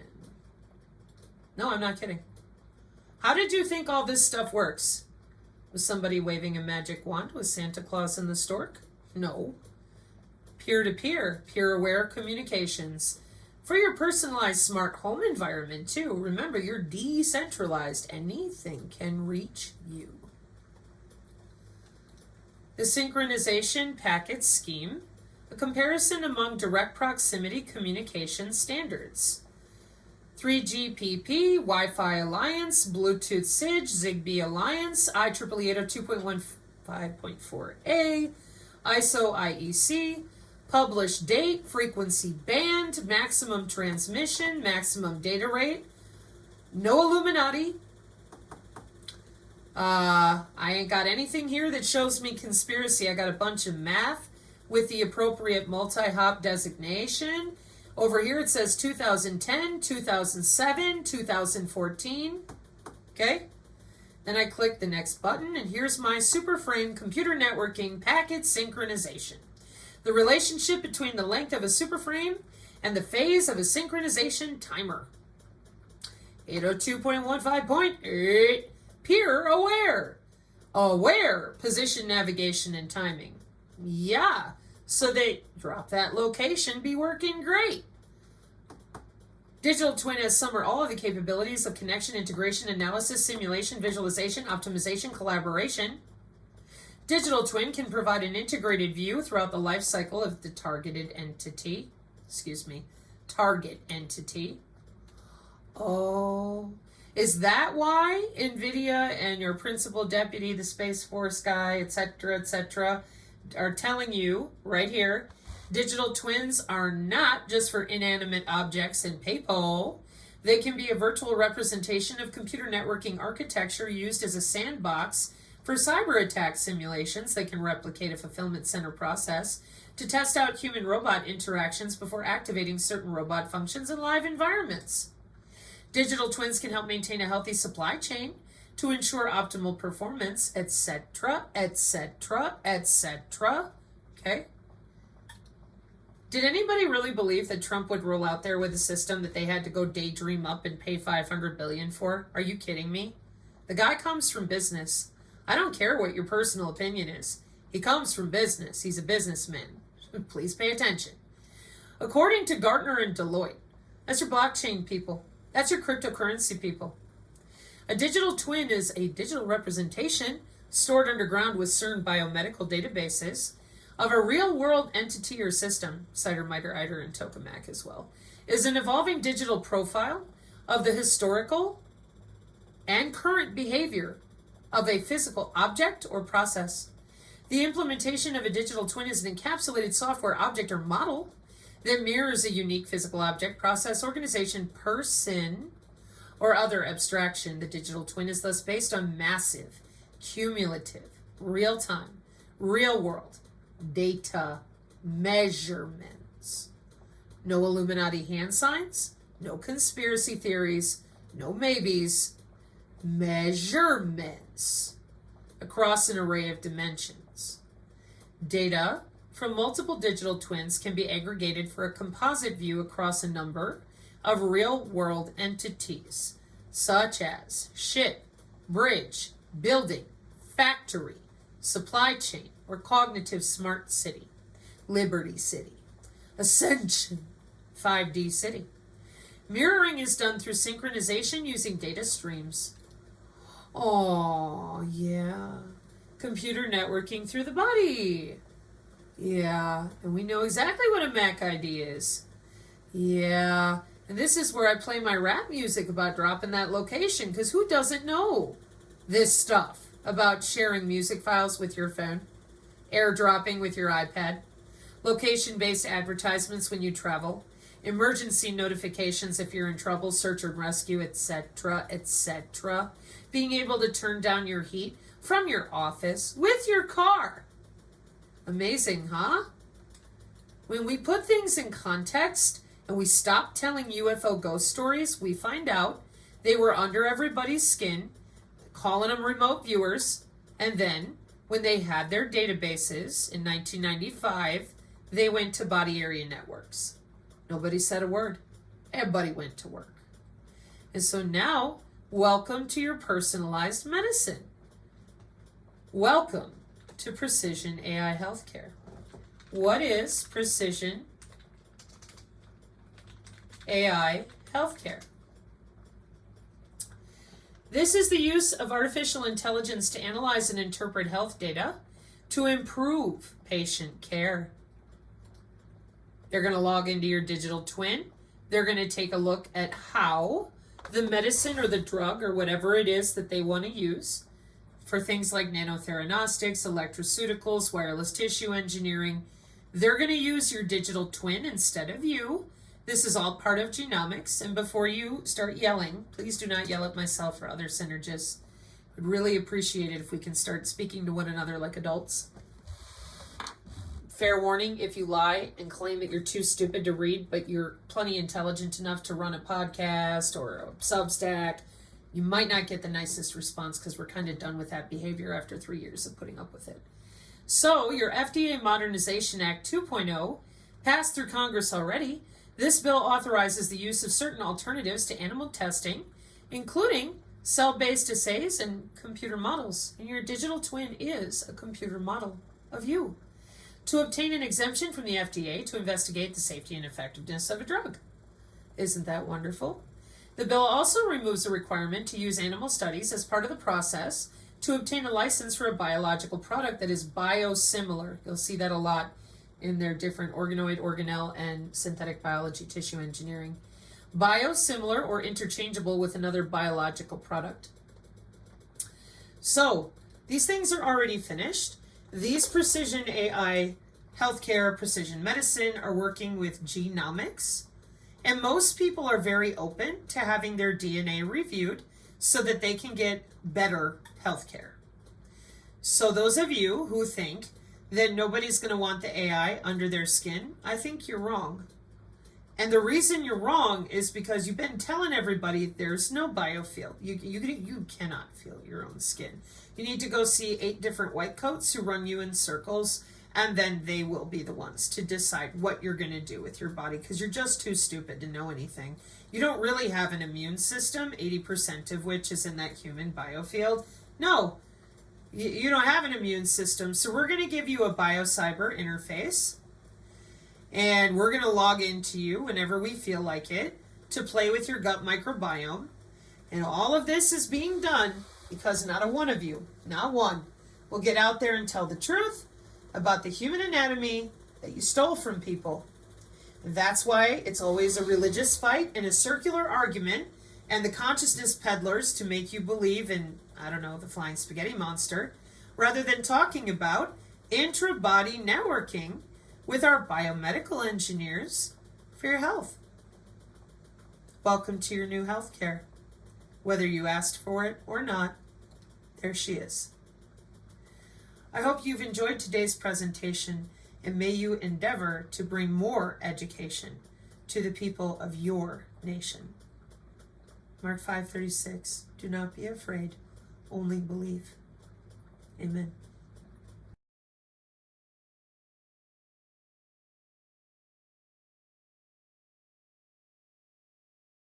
They will say anything to make you believe that their tech will work because they want the money. See, folks, this lady is a pure fraud. Hope girl. Okay? So they claim to be selling you EMF products that are blocking EMF. But their products are not updated. And the reason why I know this is because they can't even explain the standardization for telecommunications for the Biodigital Convergence, which is your 6G. Internet of Nano Things, Internet of Bio Nano Things, Visual Light Communication, Ultrasound Communication, Ultrasonic Communication. They can't even explain any of this. Molecular Communication for the Internet of Bio Nano Things. They can't explain how their EMF blocking products are blocking all of these different signals that are now converged together within the Biodigital Convergence standardization, your Industry 4.0, your Healthcare 4.0, your Information Communication Technologies 4.0, the convergence of biotechnology, nanotechnology, information communication technology, and neurotechnology. They can't explain how their EMF product is blocking all of those different converged technologies within this new system, which they are calling 6G. IMT-2030. Google fingers. IMT-2030. And then type in 6G Iobnt-Ioe. That's your information and communication technologies with the biotechnology and nanotechnology, using terahertz, using visible light communication, and also using acoustic waves. So how does your magic pendant that you sell for $250 something, ripping people off, how does that protect people from this biodigital convergence system that they have already created the standards and built the standards for, that the Telecommunications Union, International Telecommunications Union, United Nations, is already deploying these new technologies based off of those standards. Your Biodigital Convergence standardization. Google that. You've been around our channel for 3 years. We've been talking about it in every single video. We provided the documents in the description of every single video. You have had ample opportunity to go update yourself first, and then go show your customers and your potential customers how you have updated yourself, how you have updated your product, and explain the taxonomy of how your products, your EMF protection products, your magic pendants for $250 something are protecting people from the convergence of all of those systems. You're a fraud. 6G is already deployed. Do you not look around and notice all of the LED visual light communication lighting that has been installed everywhere, especially since the lockdowns? Remember when all those commercial businesses changed all their lighting over to LED and then added all those new sensor systems and all those new cameras in their buildings like Walmart? Do you remember that? That's all part of this 6G system that you and everybody around you, Vax Choice, Jane Ruby, Maria Z, all of you guys, you want to avoid that conversation because you know that if you have that conversation about the biodigital convergence standards and about how 6G systems actually work per the biodigital convergence standards, you would prove that everything you've been doing so far is fraudulent and your products do not work within this newly updated and converged system. So if you really cared about your customers and you really truly believed in your products, I would figure you would go update yourself on the Biodigital Convergence IEC standardization that your new telecommunication system converging off of is being built off of those standards. So until you can explain those standards and you can explain how the 6G converged systems are working together and explain exactly how your EMF product is blocking those signals, you are a fraud. Go update yourself and then go update your product and then go update your people on how you have updated your product and the taxonomy behind it and how exactly it is protecting them from all these multiple types of EMF signals. Until then, you're a fraud and you're a liar. Bioconvergence is the future of health tech. We're going to talk today how bioconvergence is going to create a future growth engine in Israeli economy. Israel Innovation Authority is a government agency entrusted with investing in innovation to promote sustainable and inclusive growth. And we do that through 3 pillars: enhancing the innovation ecosystem, enhancing economic impact of innovation, and enabling disruptive emerging technology, which is what bioconvergence is all about.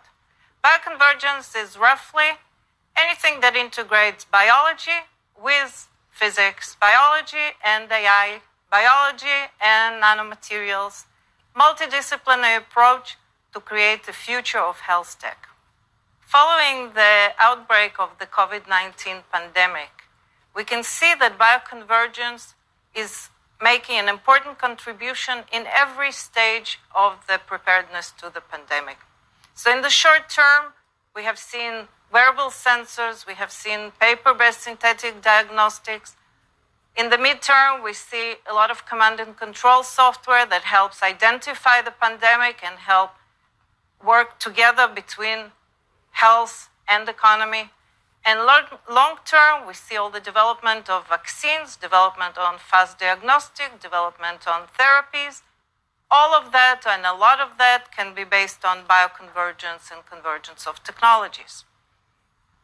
For example, an Israeli startup called Barcode Diagnostic that created a very exciting bioconvergence technology for personalization of cancer treatment were able to use the same platform to create mass diagnosis of COVID-19 patients. And there are many examples like that.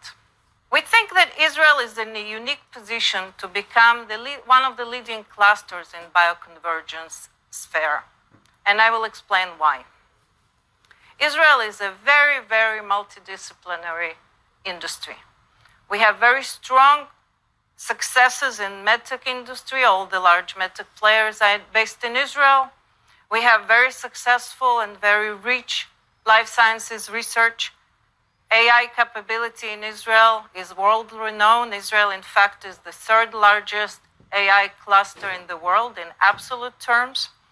And the government has invested substantially in enabling technology, both in the digital health initiative of about $300 million and the nanomaterials initiative in which we invested even larger amounts.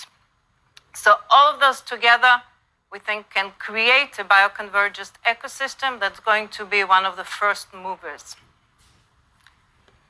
Some examples of bioconvergence: bioengineered nanorobotics, therapeutic discovery, 3D printing of tissues, optogenetic therapeutics.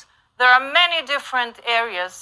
And the important fact is that not only there are world-leading researchers in Israeli academy, but new startups are spawning as we speak, creating those breakthrough companies. And the three key pillars for building the national strategy in bioconvergence are research. Research is the most important part because most of the innovation in bioconvergence is going to come from academic institutions. So our goal to enhance the bioconvergence, the transdisciplinary research, our goal is to create partnerships between local researchers and researchers worldwide, and to create transdisciplinary education programs. The second pillar is industry. Israeli industry has been developing very rapidly around bioconvergence. We've created over 50 companies just this year. For our COVID-19 call for proposals, which we did on April 1st, we received 900 proposals within 2 weeks. Most of them from the industry, about 100 from researchers. So the interesting thing about bioconvergence is that you can very quickly move from one application to another, as we've seen in the COVID-19. And the last pillar, which is very important for us, is global collaboration. We understand that Israel will not be alone in making this transformation. We need global alliances, we need collaboration. Israel has been blessed with hundreds of R&D centers by multinational companies based here who have contributed tremendously to our success, and we invite a lot of other players, pharma companies, medtech companies, to come and join us in this exciting health tech revolution. So you can just imagine that in many parts of the world, humans will be hunted. They will be cowering underground in shelters, devising techniques so they don't get detected. They could be here in a few years. This is the easy scenario. There are worse. In the Internet of everything, everything can be penetrated. Everything can be sabotaged. Everything can be subverted. And when I say everything, I mean everything. It's our personal privacy, it's the robustness of our infrastructure, it's our national economies and our national defense. Everything from our personal accounts and information, our bank accounts, our power grids, our communication centers, our planes, our cars, that'll change too in a big way. Even the way we do elections. Everything can be penetrated. This is a fact. In the meeting ground between big data, connectivity, and artificial intelligence, we have vast opportunities. And we have huge industries springing up from, as if from nowhere, almost instantaneously. The meeting ground between big data, IT, and connectivity. Everything is being driven from this nexus. Everything. everything. We stand, all of us, at the nexus of big data, connectivity, and artificial intelligence. Great opportunities, but great challenges. In Israel, we're exploiting these opportunities and we're meeting these challenges. What this revolution is doing, big data, AI, and connectivity, is allowing small countries to be big countries. It depends if you have the brains and the system to create conceptual products at an accelerated rate, conceptual products that are at the cutting edge and give you a competitive advantage. If you do this conceptual mousetrap, the world definitely beats a path to your door. There's no question about it. It's happening. The intersection of big data, connectivity, and artificial intelligence, and what it does in robotics and genetics and all the other fields, Uli, that you mentioned, everything. That is changing our world in rapid succession. And the future belongs to those who can seize this change. We are positioned right at the cusp of this change, right at the center of this change. We can take it, and we are. It's changing us. It's giving us powers and prowess that we never had before. It is a force multiplier. Because to survive and thrive, we have to overcome a simple problem. The problem is, there aren't that many Jews in the world. Our numbers are small. And history favors large nations, not small ones. So we have to compensate for our relative numbers. And we've always compensated with our brains and with our guts. But we're in a position now to compensate beyond anything that we dreamed of. And that depends on one thing. We think there is a tremendous business opportunity in the never-ending quest for security. It creates its own demand. It grows, probably grows exponentially. I'm really sorry out there to those of you that don't know any better with these counterintelligence people. I really am. So here's how it works. Electronic warfare is full spectrum dominance for 60 years. And in the 90s and even in the early zeros, biosensors were not commercially available to different companies with Zigbee and Bluetooth and the light, using the light, until 2005. Once it became commercial, things that used to work, like different haptic gear and even things in your home, with the way that we tether objects with intelligent reflective surfaces, all those things basically became paperweights once we handed out the ability with software and hardware for commercial people to get involved with the sensor technology. That was back in 2005. Okay, so I'm laughing because this Courtney person, whoever she is, I just saw she's like psychology, philosophy, health and fitness. Okay, so let me see if I'm laughing because I'm trying really hard not to I don't know how a nicer way to say this.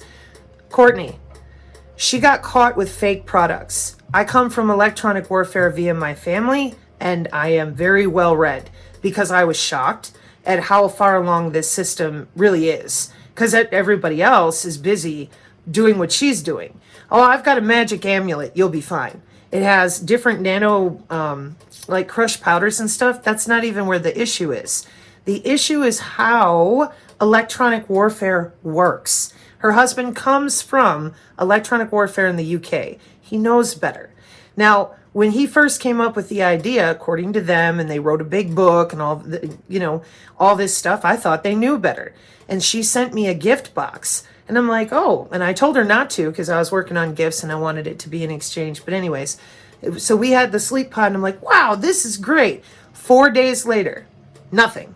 And I got very upset about that because I was using my cats and other things. I'm like moving the plates and our plants and I'm going, why is this not working? Even if I'm putting it in a different part of the house. Meanwhile, she was shit-talking me behind my back all over. I had no idea. And as soon as I told her privately, hey, I can't get these two plates to work, I can't get any change anymore in our plants, and I can't get the sleep pods to work, and I think I know why. It has to do with it is not a dynamic motion of actual, there's no dynamic motion in the molecular structure. It's an object. So just like taking something like this. In machine learning, in electronic warfare, surveillance and reconnaissance, every object has a twin, just like our digital twin for the body, the air particulate, etc. In machine learning, this is encoded and coded into algorithms that are tethered to your body. It's how the system handles load balancing the particulate around you, not only for security, but logging in for your healthcare, logging in with a drone over your home to look for stupid crap that they can get access to for taking pictures, infrared, all sorts of things. So that's why this little magnet or amulet or belt or haptic gear, we go right around it as a matter of international security. So I felt stupid, but I thought, I gotta be like, why are we doing this then? Why are you promoting a product that is total bullshit? What's going on? And then I found that there were other people, they're doing the same thing, just because that's what they've been doing for so long. And I'm like, we have machine learning updates here. This shit don't work past 4 days. So then Russell Brand, he has a $200 pendant. You should see the people bitching and complaining on his channel, because one lady went through the airport, it stopped working after an hour. Well, yeah, because of high traffic. We take this object, which is your magic amulet, and it gets assigned in the algorithm in real time. That's the Internet of Things. That's machine learning. So I have went through the gamut with this, and the reason you haven't heard about it, nobody really has, is because on the back end, she's been absolutely disgusting in her behavior.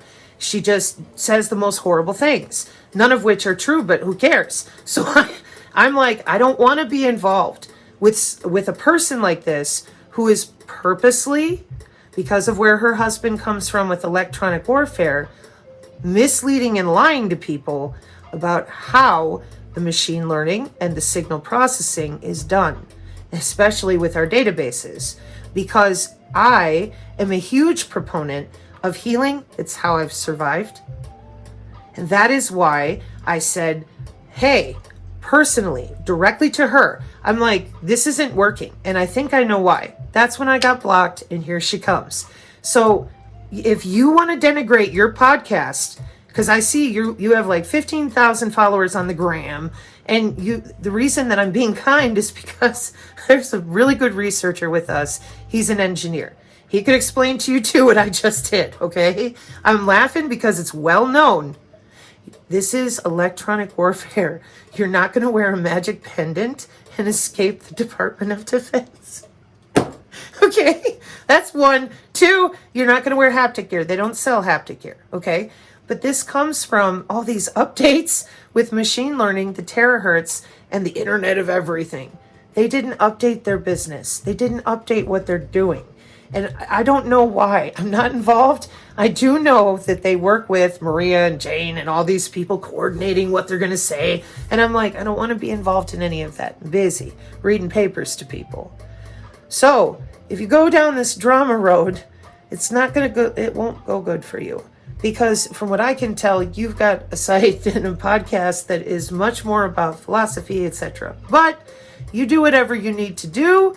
I'm just going to sit back and watch, because I'm telling you now, if you bring Miss Piggy on your show and she's out there telling people, I have a magic amulet that will save you from the Department of Defense and the international electronic warfare worldwide, all you got to do is click your heels 3 times and give me more money, you'll be fine.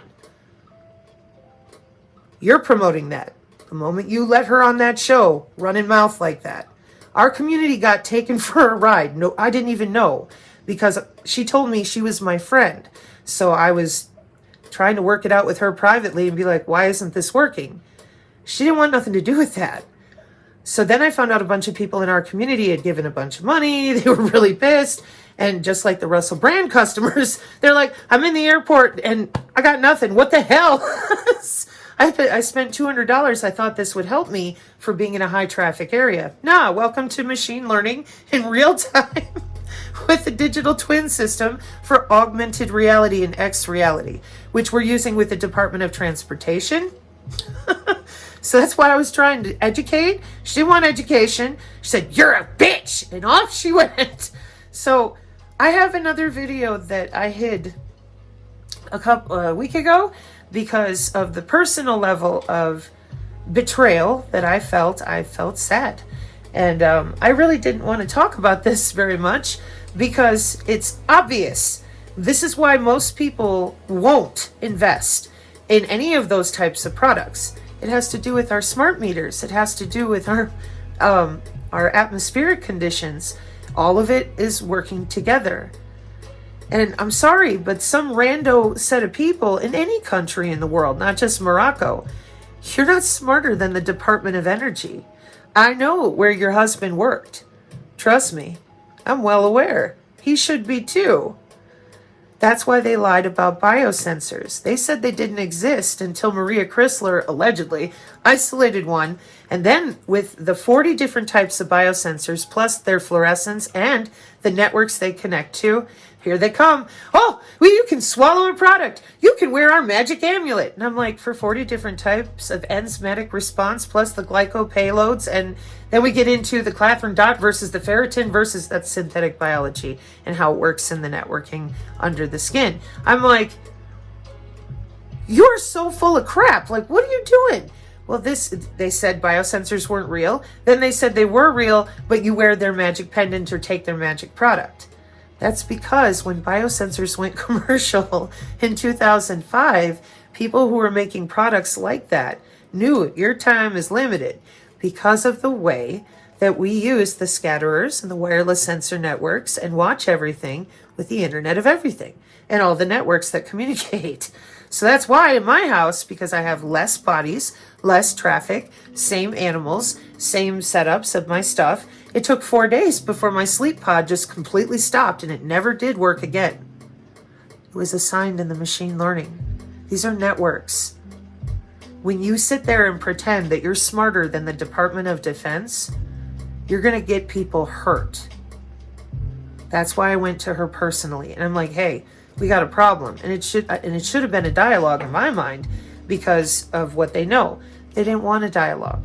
They were mad that I continued working with non-vaxxer, which they tried to interrupt twice. She's made horrible comments. So if you're really from psychology, you need to take a look at what I'm saying before you put your professional anything on the line.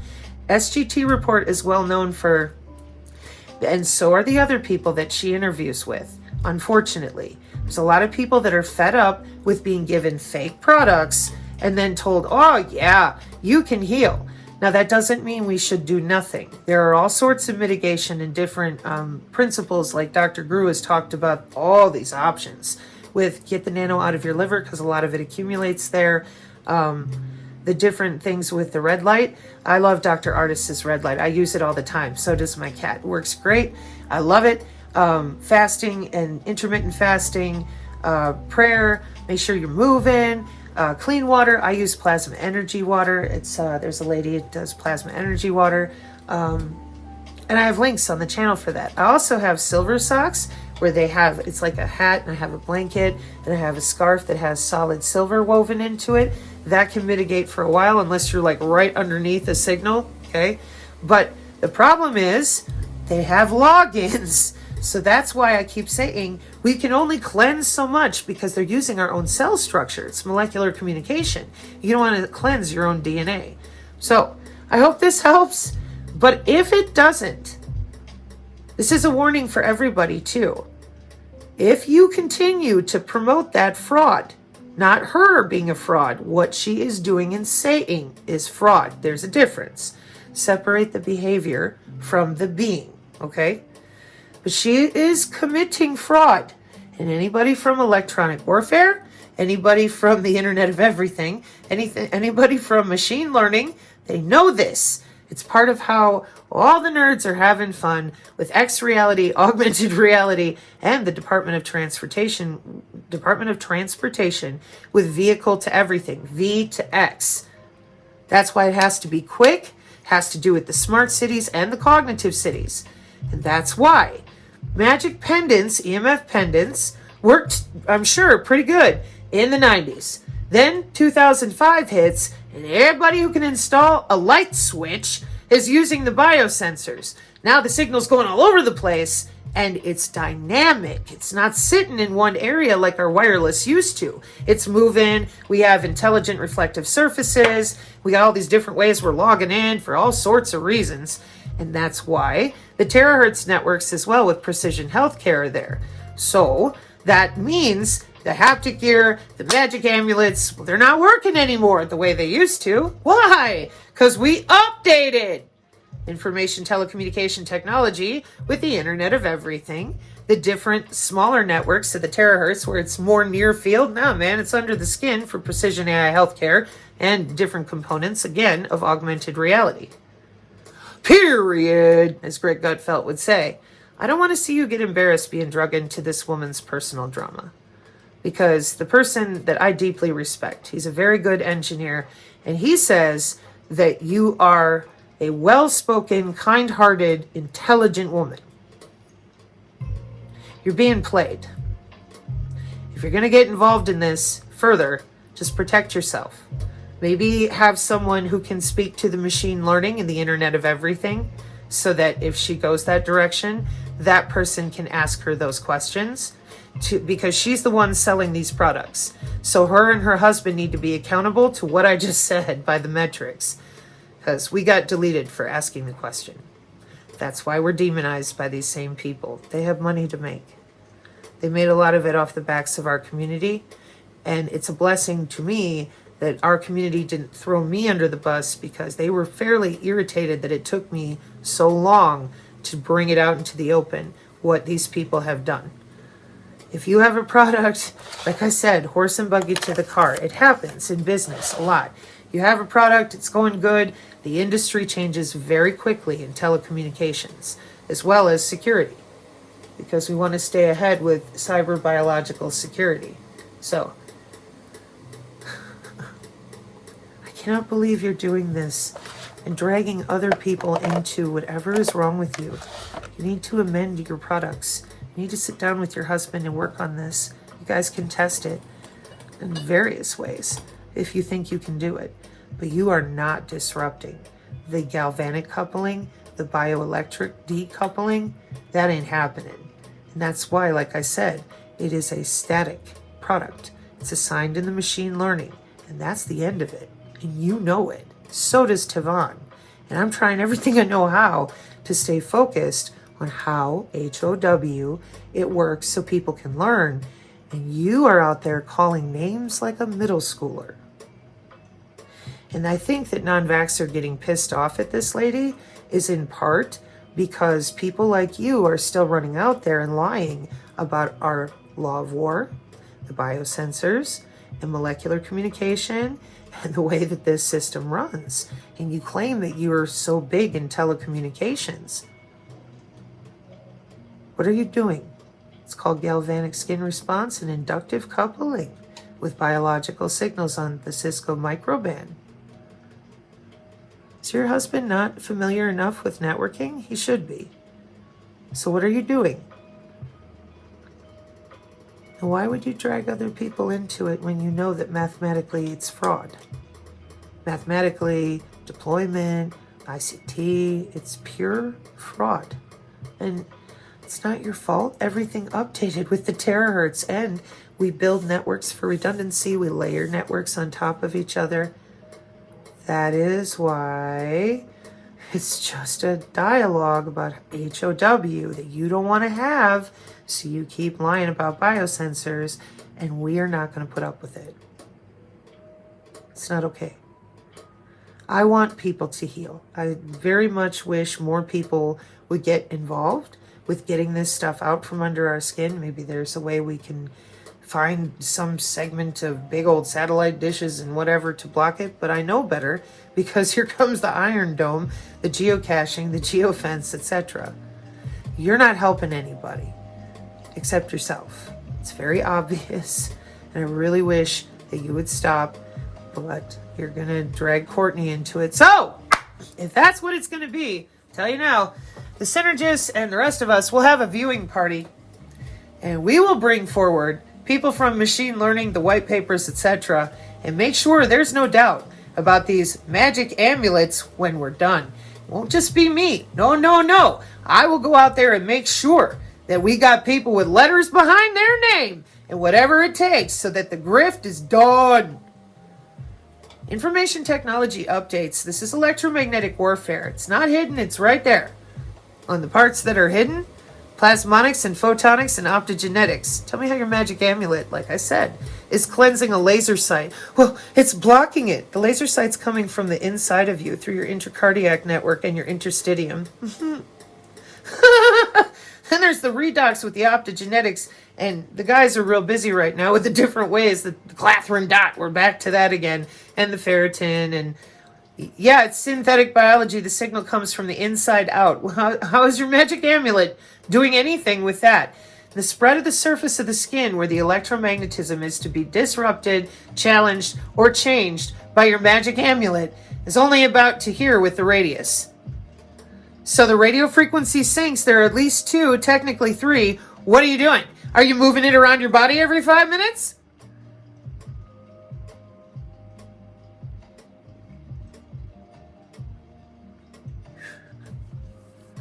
I really wish you wouldn't have drug a nice person into your garbage, but hey, whatever. All right, y'all. If they go ahead with this, we'll just have fun with it. And educate. Every time they attack, we educate. Because again, separate the behavior from the being. I'm sorry, Miss Courtney, that non-vaxxer pissed you off enough to do this, but hey, it'll be entertaining. Earlier today, I was working on your autonomous WOSA systems. That's missile defense. And it was released fairly recently from our Department of Defense. Ow. So while I'm over there with our new SOSA, MOSA, OSA, WOSA, I'm also with the Aegis information that I put out when I watched Ashton's video. If you see me doing this, it's because of big signal to my left. I walked a real fine line this morning because Tori brought up planes falling from the sky a year ago.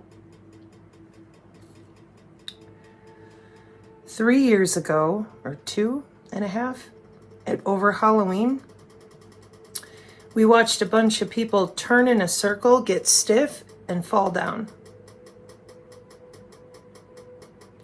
Biosensors are made out of you. Biosensors are not something you cleanse out of you because they're made out of your own DNA and your own tissue. They come and go. Oh, okay. There's also the radio frequency sinks that are over different parts of the body that move the different relays, biosensor relays. So if you have a Magic Russell brand pendant, you would be moving it all over your body all day long. And even then, when you block one section of the relay system, you can read the diagram. It goes to the next section. Open shortest path first. Open path. Okay, so this one's blocked. No problem. I'll go over here. This is computer routing, computer networking through the body. Okay, so I am, you see me scratching my head. I have 3 videos up right now. One of them is from the night before the inauguration. I purposely left that video with a couple people because I told them then what she is doing is vile. I don't want to draw attention to it. It's just really ugly. I feel sad. I don't understand why she's trying to drag Dr. Lee Merritt into this drama, so I'm not going to say anything. I'll leave this sit here and hope people, learn versus drama or whatever. Nope. So here's where, yeah, exactly. Here's where the bigger problem is, okay? I come from your electronic warfare systems. Like when Dr. Pais was talking, I knew where to look. I know how it works, so I endeavor to educate. When you people out there attack me, I try to educate. That has not changed. What is tense right now, with airplanes falling out of the sky and people not knowing how we use Pentagon Directive 3009. Uh-oh. And so there's a lot of people on the X and around the world who for the past 2 years, before the airplanes are falling out of the sky, before we have an immaculate constellation, before the drones are in New Jersey, they know we have an autonomous weapons system. They know we have numerous types of biosensors, and they know we have multiple networks. And it's all underneath national and international security. So when you understand that that is a Pentagon directive and Skynet is listed in the bibliography, and you're like, whoa, then you understand, I hope, you ain't got a magic amulet. You do not have a magic shirt. You have your body as the network they're using to relay electrical signals using your own molecular structure. DNA, RNA, enzymes, antigens, pathogens, anything they want. So, molecular communication, MIT, see other videos, they're on the Rumble. So, the first thing these people in Morocco did to protect their business, they issued the biosensor challenge to me. And I'm like, oh, okay, let me see what types of vectors they have for mitigation for themselves. Because everyone always asks, well, how do they protect themselves? And I'm like, human augmentation. And everybody went, what? Organoids and organelles, system on a chip, artificial skin. We're still going. They change themselves from within. Why would they use that? Organoids and organelles, system on a chip, under their skin, inside their, not just their interstitium, no, inside their body. Why would they use that to protect themselves? Because they're using molecular communication. Because they know they're under the skin for 30 years, 50 years of databases with the DoD. Oh, and the terahertz lands on the skin and starts talking to all the other nanonodes within, which you're probably drinking, being told, oh, this nano will cleanse the bad nano. And I'm like, it's on the back end of the Internet of Medical Things. So we send a signal from your smart meter autonomously, by the way, it's machine learning, to put your cells back into a state that the system wants you in.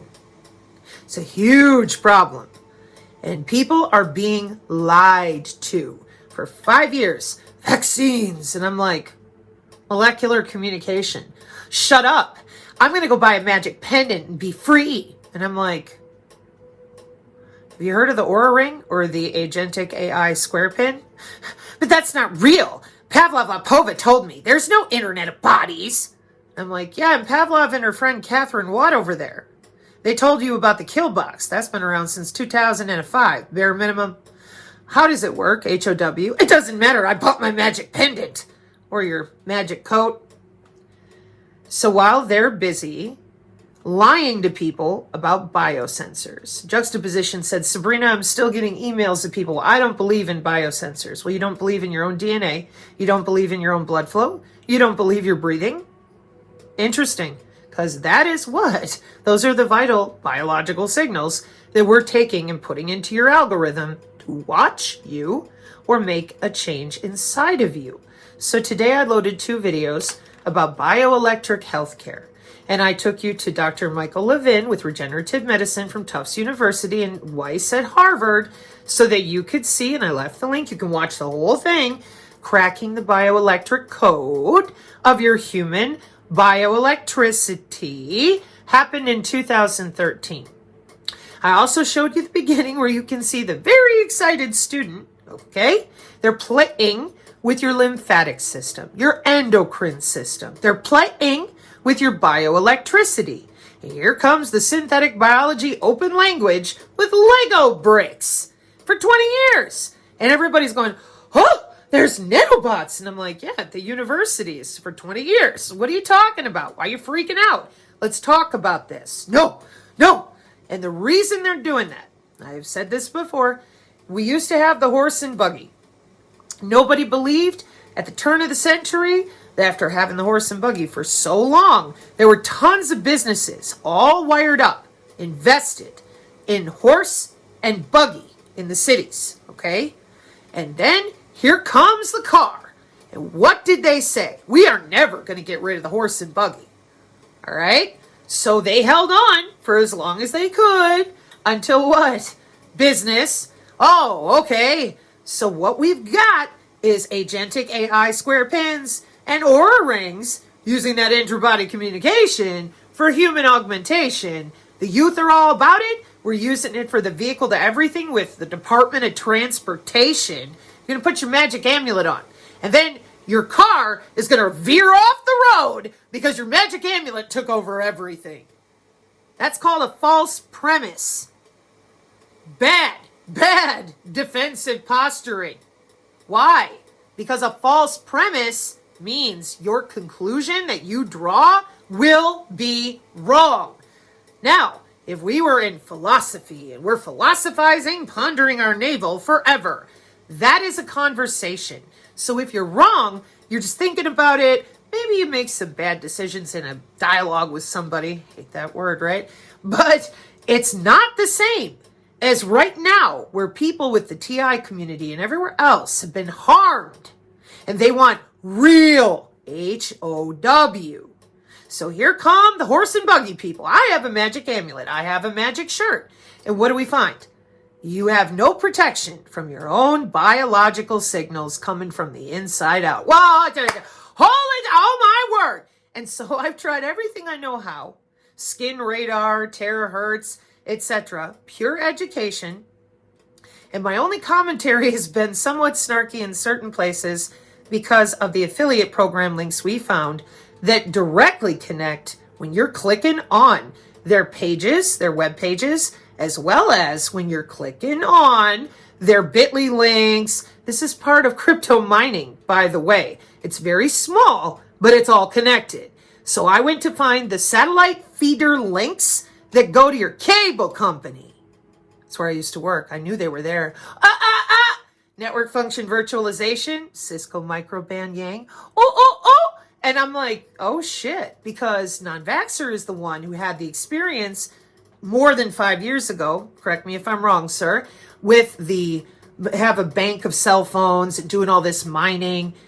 He knew that the energy and all this transfer, you just go sit down in an open wireless area and start mining people's clicks and links. He knew it was there, but he didn't know if it connected to the energy harvesting W-band. Then we found, mine your heartbeat for crypto. And immediately he's like, Rena, if I'm a piece of shit that just wants to make money as a hacker, I'm going to a Wi-Fi and I'm logging right into those bands if I'm able. And I'm like, yeah, but how would you do it? HOW. Oh, here's the feeder links. And when you click their affiliate links, they have your credit card and what's the other one? Your IP address. Well, there it is. Your IP address through your cable company, your internet service provider. Hi again. I know. It sucks, right? The fact that I see it and I'm like, it connects here, it connects there. Holy crap! It connects right to your body. Good job! And I said, they've been building feeder grids of people. Watch it. Specific people who are specifically logging in to certain content. Welcome to big data. Welcome to bioinformatics. So it is really vile, the things that this woman has been saying, because the synergists will tell you, I said nothing about her as a person. I said these products of magic amulets are fraudulent. she and her husband lied about biosensors with all their group of friends. They said, no, they're not real, they're not real. So juxtapositions viewership, older people, very solid, very give me the facts and that's it. They didn't even believe in the biosensors because of the Fraud Ranger, InfoWars, Maria Z, Vax Choice, vaccine. That's a vaccine. And I'm like, that's a biocyber interface. We're sending our children to college for it. And you're screaming bioweapon? Are you trying to get the malrevolution between parents and children in the United States going? Because you want a civil war between black and white, gay and straight, big fucking list. Let's just fight. And I'm like, excuse me. How is your magic pendant product outsmarting the Department of Defense? You're not. Period. So after that, I become the villain because I will not promote her fraudulent products. It is that simple. Next, here's this new person getting sucked into the drama because apparently Dr. Lee Merritt didn't participate, or I don't know. And so for me, I'm like, okay, well, let's educate. Let's learn about it. So I loaded the bioelectricity, skin radar, and I read out a ton of math so that anybody who's still thinking it's not the skin, etc., you can read it for yourself. It's our Terahertz networks. Just getting started. It's how your quantum apps, your quantum wands, it's how they work. So when Odious Odie makes fun of a 70-year-old man and tells him, we don't use the skin, those synergists need to explain themselves. I'm like, who the fuck are you? I work for the NSA. And so while researching, you can still see it in the video, I'm like, okay, I found this video from the Disney Channel. And I'm like, I realized after the fact, it was the Disney Channel, Disney Explorer, or something like that. I'm going, oh my gosh. So I thought that would take care of it and people would stop with the fraud. No, we're still going. We're trying to stir and stir and stir. Meanwhile, here in our community, we're about education, which is what you're getting.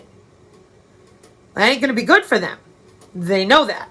They need you to believe in them, giving them money, even if it hurts you. Rewind. So, somebody left a comment already asserting very clearly what I just said, because it is what I do.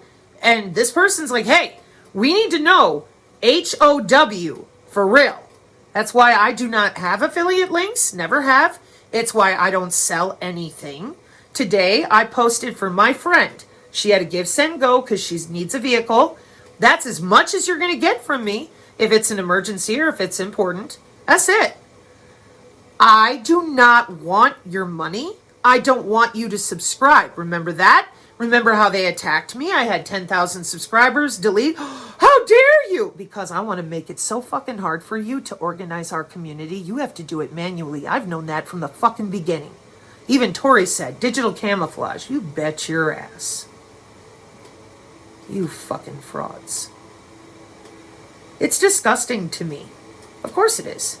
But there's no point for me to let, you can see that I'm holding it back because I don't want to come out here and be like, rah, rah, rah, rah, and spew a bunch of negativity. I want people to learn about bioelectricity because that's what they took off with. It's what they're using.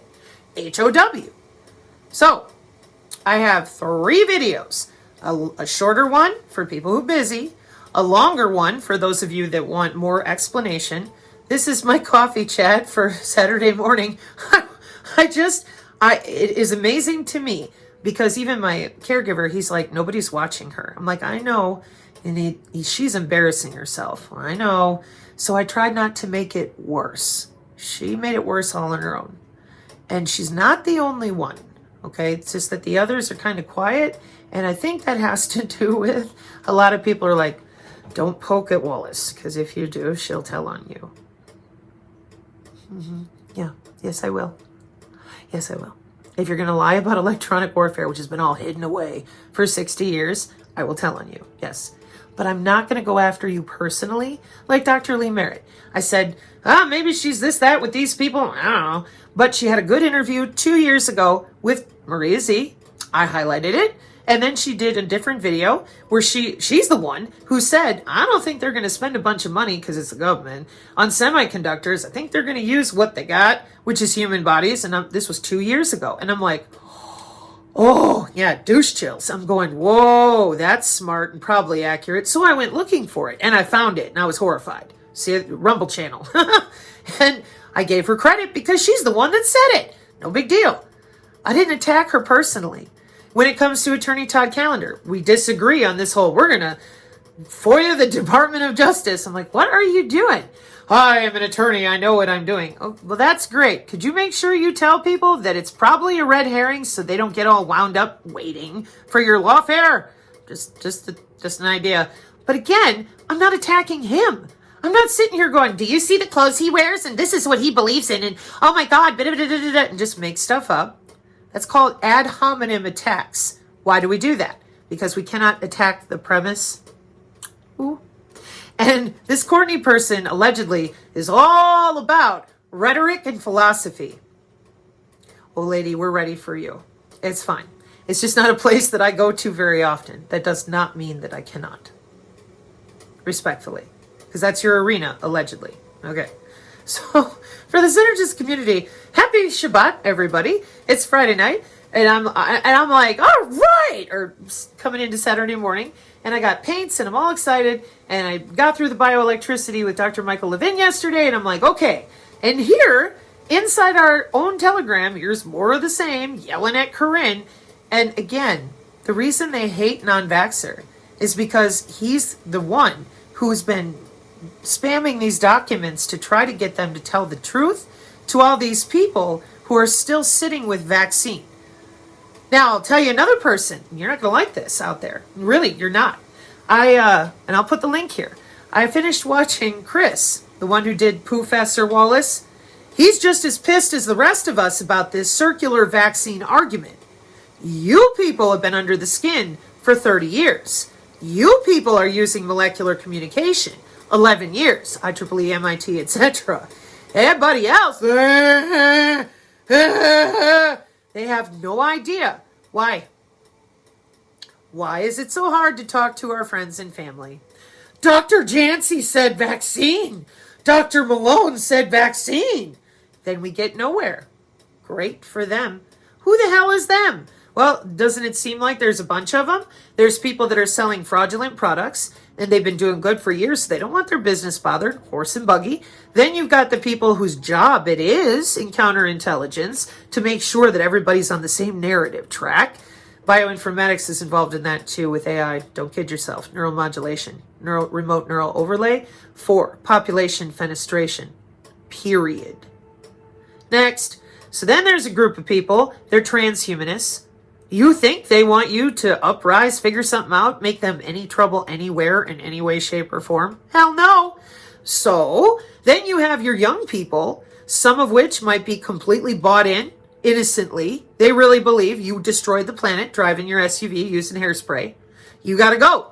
And we need to augment ourselves because we're going to Mars, which means that we got to be ready to get in the D-Wave chair like the Montauk boys did, and have them siphon out all of our different plasma states and then remove all our organs and store them. What do we find today? Oh, we're ready to go with cryo and electromagnetic. Yeah, cryo and electromagnetism to put you back in the body. Well, see, Sabrina, you don't have to die. They'll freeze your body. Oh, okay. We don't even have a proper base on the moon. I've talked about this because Jones was like, oh, we got to get Elon Musk to go rescue 3 astronauts in the ISS because the Boeing door is locked shut, got stuck, and NASA can't get up there. But NASA's going to take you to Mars. No, Elon's going to take us to Mars.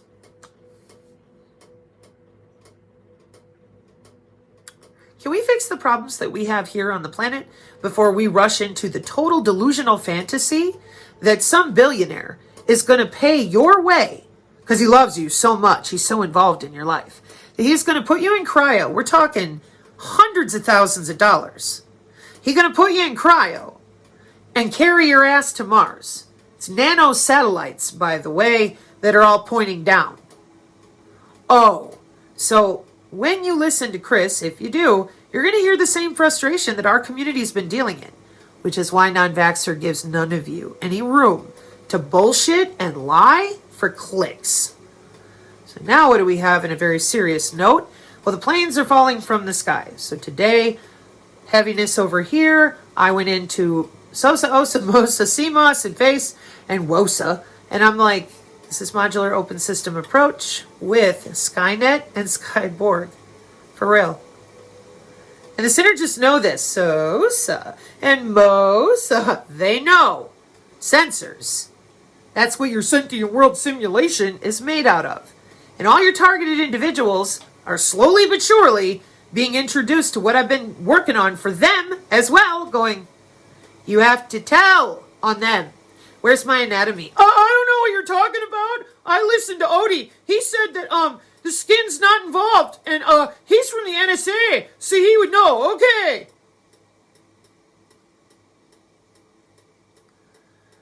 So, non-vaxxer, Corinne, myself, I am a mom. Non-vaxxer is a father. Corinne is a beautiful, wonderful lady who cares about children. She lives in Germany. All of you have been working against us, lying about us, to prevent people from knowing our warfare doctrine with biosensors that are made out of people's own DNA and tissue. You keep telling them, bullshit, we're going to come kick down their door, take their guns. More bullshit, you can buy a magic amulet from Russell Brand. He outsmarted the DOD.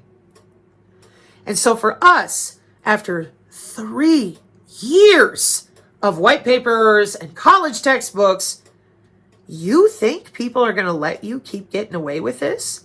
You think they can't see the drones in New Jersey where the Pentagon is like, oh, you think they can't see that you're full of shit? That's how little you think of other people? Ooh, damn. No, really. Tori's probably laughing somewhere if she ever sees anything. She's way too busy to watch most of what I do, but still. Oh, I'm sure she knows that she's dealt with you people longer than us. Well, non-vaxxer doesn't like Tori. There's no secret there. I've told him, I'm like, hey, leave it alone. He's like, she's propagandizing, because she supports Trump. He doesn't. Okay? So he and I disagree on Tori. Big deal. Have you ever had a friend before and you disagree very intensely on something? Yeah. You ever been married? And I've been married for 16 years. And my husband and I, there are places and spaces. I say, I love you. I do not agree with you. It's okay. I still love you. I still work with you. That's my husband. Okay. In the same way, non-vaxxer is my friend. And he and I disagree on Tori. Perspectives, man. Okay. So, for those of you out there that are like, we don't all feel the same way. Corinne has different opinions of different people too. We are individual humans. We don't like echo chambers. But that's impossible. No, that's normal. Because this is the other one. They're a cult for talking about electronic warfare properly. And synthetic biology with more than just we've sprayed the air particulate with antifreeze. And for that, making you accountable to being under people's skin for things like your Fitbit, and we're like, hey, we don't want anybody under our skin. Do you realize that the people on our channel come from every walk, faith, politics, education, because it's human anatomy. And all of us are like, douche chills, get away from me. And then we find out, nah, we've been doing this for 30 years. We're good. And we're like, whoa, I don't want to be under the Iron Dome. I don't want to be in a FEMA camp. Sorry, Smart City. What are we doing here? We need to communicate. Shut up. Vaccine.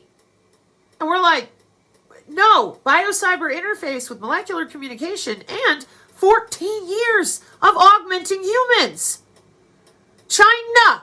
You all scream about that, but then you do nothing other than sit there and frighten people. Meanwhile, in my opinion, Professor Giordano's LinkedIn post that kicked Sarah Westall's ass. She's like, oh my God, it's so scary. And we're like, you could have talked about this 2 years ago. Same with the Fraud Ranger. We don't just tell you. You go there to non-vaxxers library, you can see it for yourself. It isn't something where like, well, I took Sabrina's word for it. You better not. You better not. I've taught you better than that. You don't listen to me. You listen to you.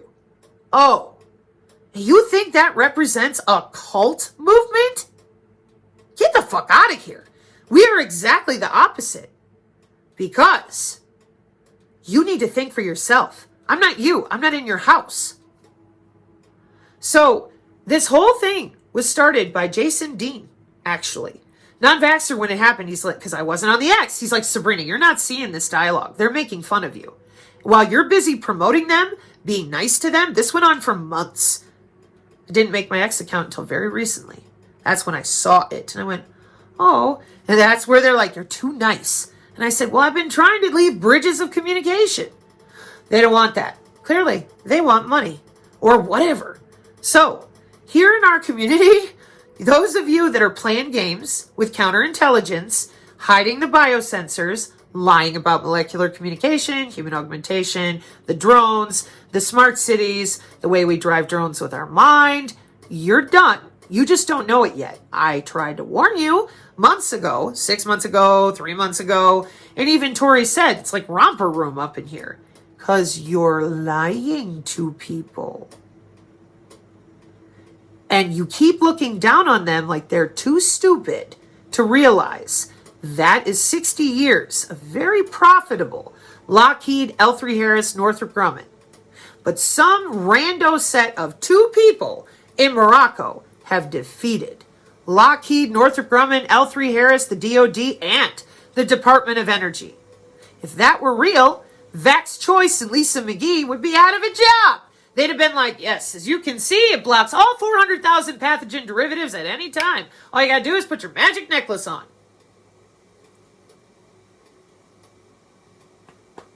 Welcome to fraud. Yeah.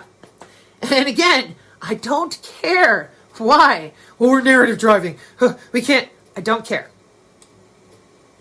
This is about the human anatomy that you know they're using in biosurveillance. Same thing with the smart agriculture, the particulate in the atmosphere. And the lack of education is because, in my opinion, right there, if people knew the truth of how it works, HOW, they would turn on a dime, regardless of their faith, their skin color, whatever, because they always want to fight over that too. They would turn on a dime and be like, I'm never alone in my own home. The fuck? Thank you. Number 2, we're injecting everybody. Why are you doing that? It's the way of the future. Yeah, it ain't a bioweapon, is it? You don't care if they get harmed by it, but it can be used that way once you got it in them. But that's not what it's for. It's an interface for taking their cancer away in 48 hours, like you heard the president bring people up to tell you.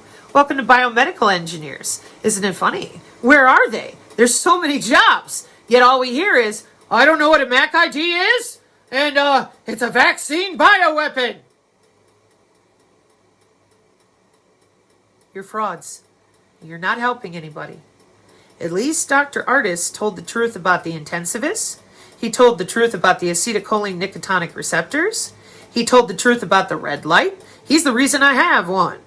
And he told the truth, in part, in my little personal opinion, which may or may not be true, because his ear was like this, from Dr. Edward Grew. You need to listen to Wallace. She's right about this. I was there with warp speed next to the president and all his people. That's the system. Oh. The first thing that happened after 1.5 years of being online, I was translated internationally because those physicians internationally saw what I had put down with metrics instantly. Like Professor Karlstrom, they're like, there it is. That's the connectivity. Yeah. So Dr. Grew has been busy building out the whole plethora of options. I have some of his products. It's helped me a lot. I don't use them all. There's some things they have nanoparticulate, but monoclinical gold is another discussion. Just saying, I said discussion, okay? And I do not advocate for swallowing nano of any kind. That's my personal belief. Other people in different ranges of being hit with signals, being injected with something, they have different triage. Oh, so that's why I said, this is on you. You don't need me. You need you. And then make sure the people in your foxhole are not grifters and con artists hiding the system, which a lot of people have been paid to do since the 90s. Why? Hey, we're going to watch you in your house from under your skin. You have zero privacy. And then we're going to electrocute you under the skin, change your cells, or just send a heart attack and you're dead. Oh, that sounds like a great system. Thank you so much. Nobody says that. Everybody has the same reaction. Oh, gross. Why do we need that? National security. That's the worst national security I've ever heard of. But and here comes all the 𝐓𝐄𝐂𝐇 bullshitting. Oh, we're going to plasma this, that. They love us. They're going to take us to Mars. Excuse me. Boomasan did a video for his coffee chat, and he several times, just like Chris, stop telling me 5D chess. It's the white hats. I want HOW with facts, and I want it now. I'm tired of you dancing around, lying to everybody, literally just bold-faced gaslighting. It's a vaccine, and a bioweapon. It's a demon field, and then there's a demon portal. That's what CERN really is. And then, just stay afraid, lock into your Bible and sit there. Oh God, what are we going to do? They've sprayed antifreeze in the fog. Meanwhile, worldwide, we're building smart cities. We're seeding the clouds with lasers in Saudi Arabia in 2021. That'd be 4 years ago. And the American public, as of a month ago, oh my God, there's drones. Oh, they're aliens. Ah! Can you imagine what our country looks like to Saudi Arabia? They're like, do these people not know about geoengineering? No, they don't. Because of grifters who are very busy making money on keeping people afraid instead of educated. One person online that I could find. One. That's why I call her our divine lady of the red phone. And non-vaxxers always like, she's a propagandist. And I'm like, well, she's a propagandist for molecular communication too. She got a database. Just disagree. I'm tired of you making the American people look stupid and fearful and cowardly. Figured that out yet? I'm done. So I accept this challenge to ensure that as many people as possible are educated on all of your bullshit.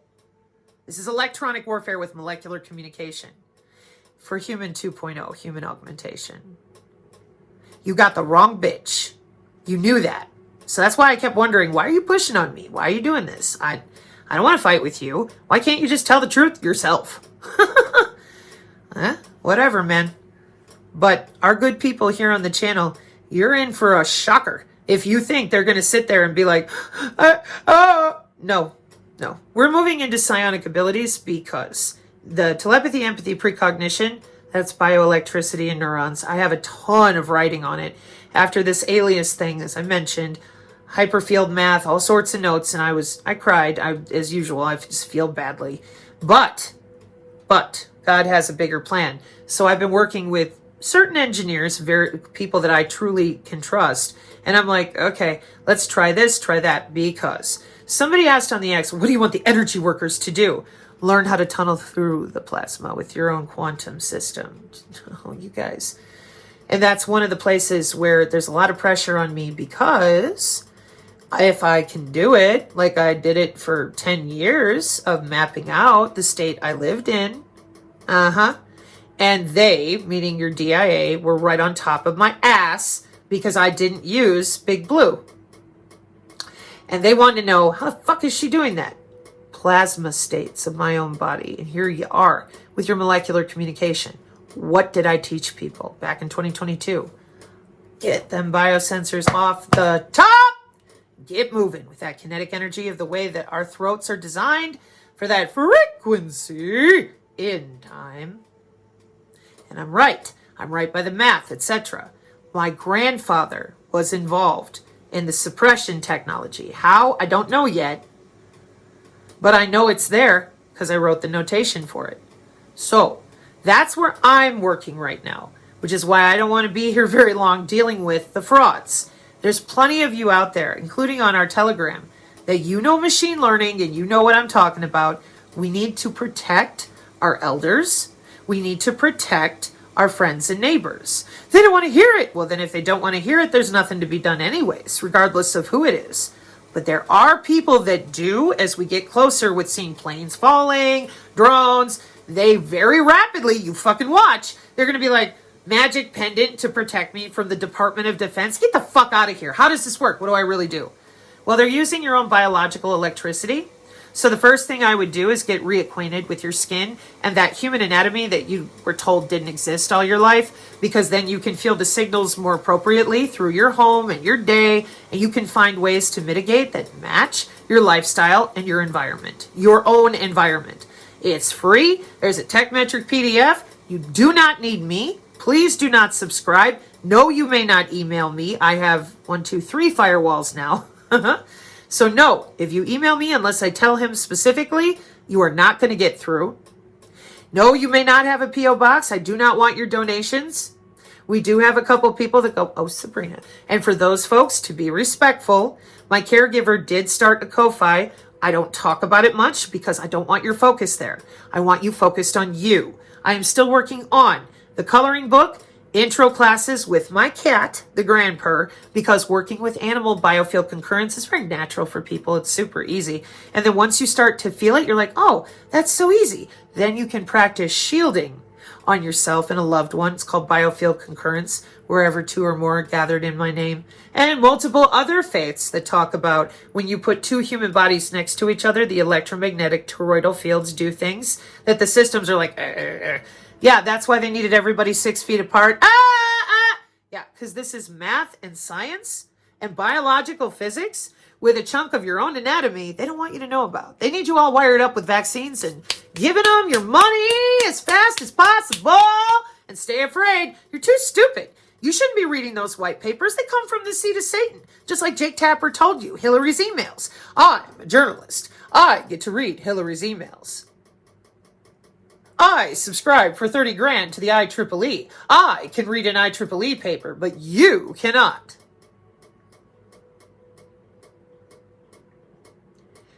May the Synergy Channel continue to be the beacon out there among humanity that you need to return human anatomy to individual humans for body autonomy and soul sovereignty. Period. Your bank account is not worth the lives of my children. Duh. Mark 5:36, amen.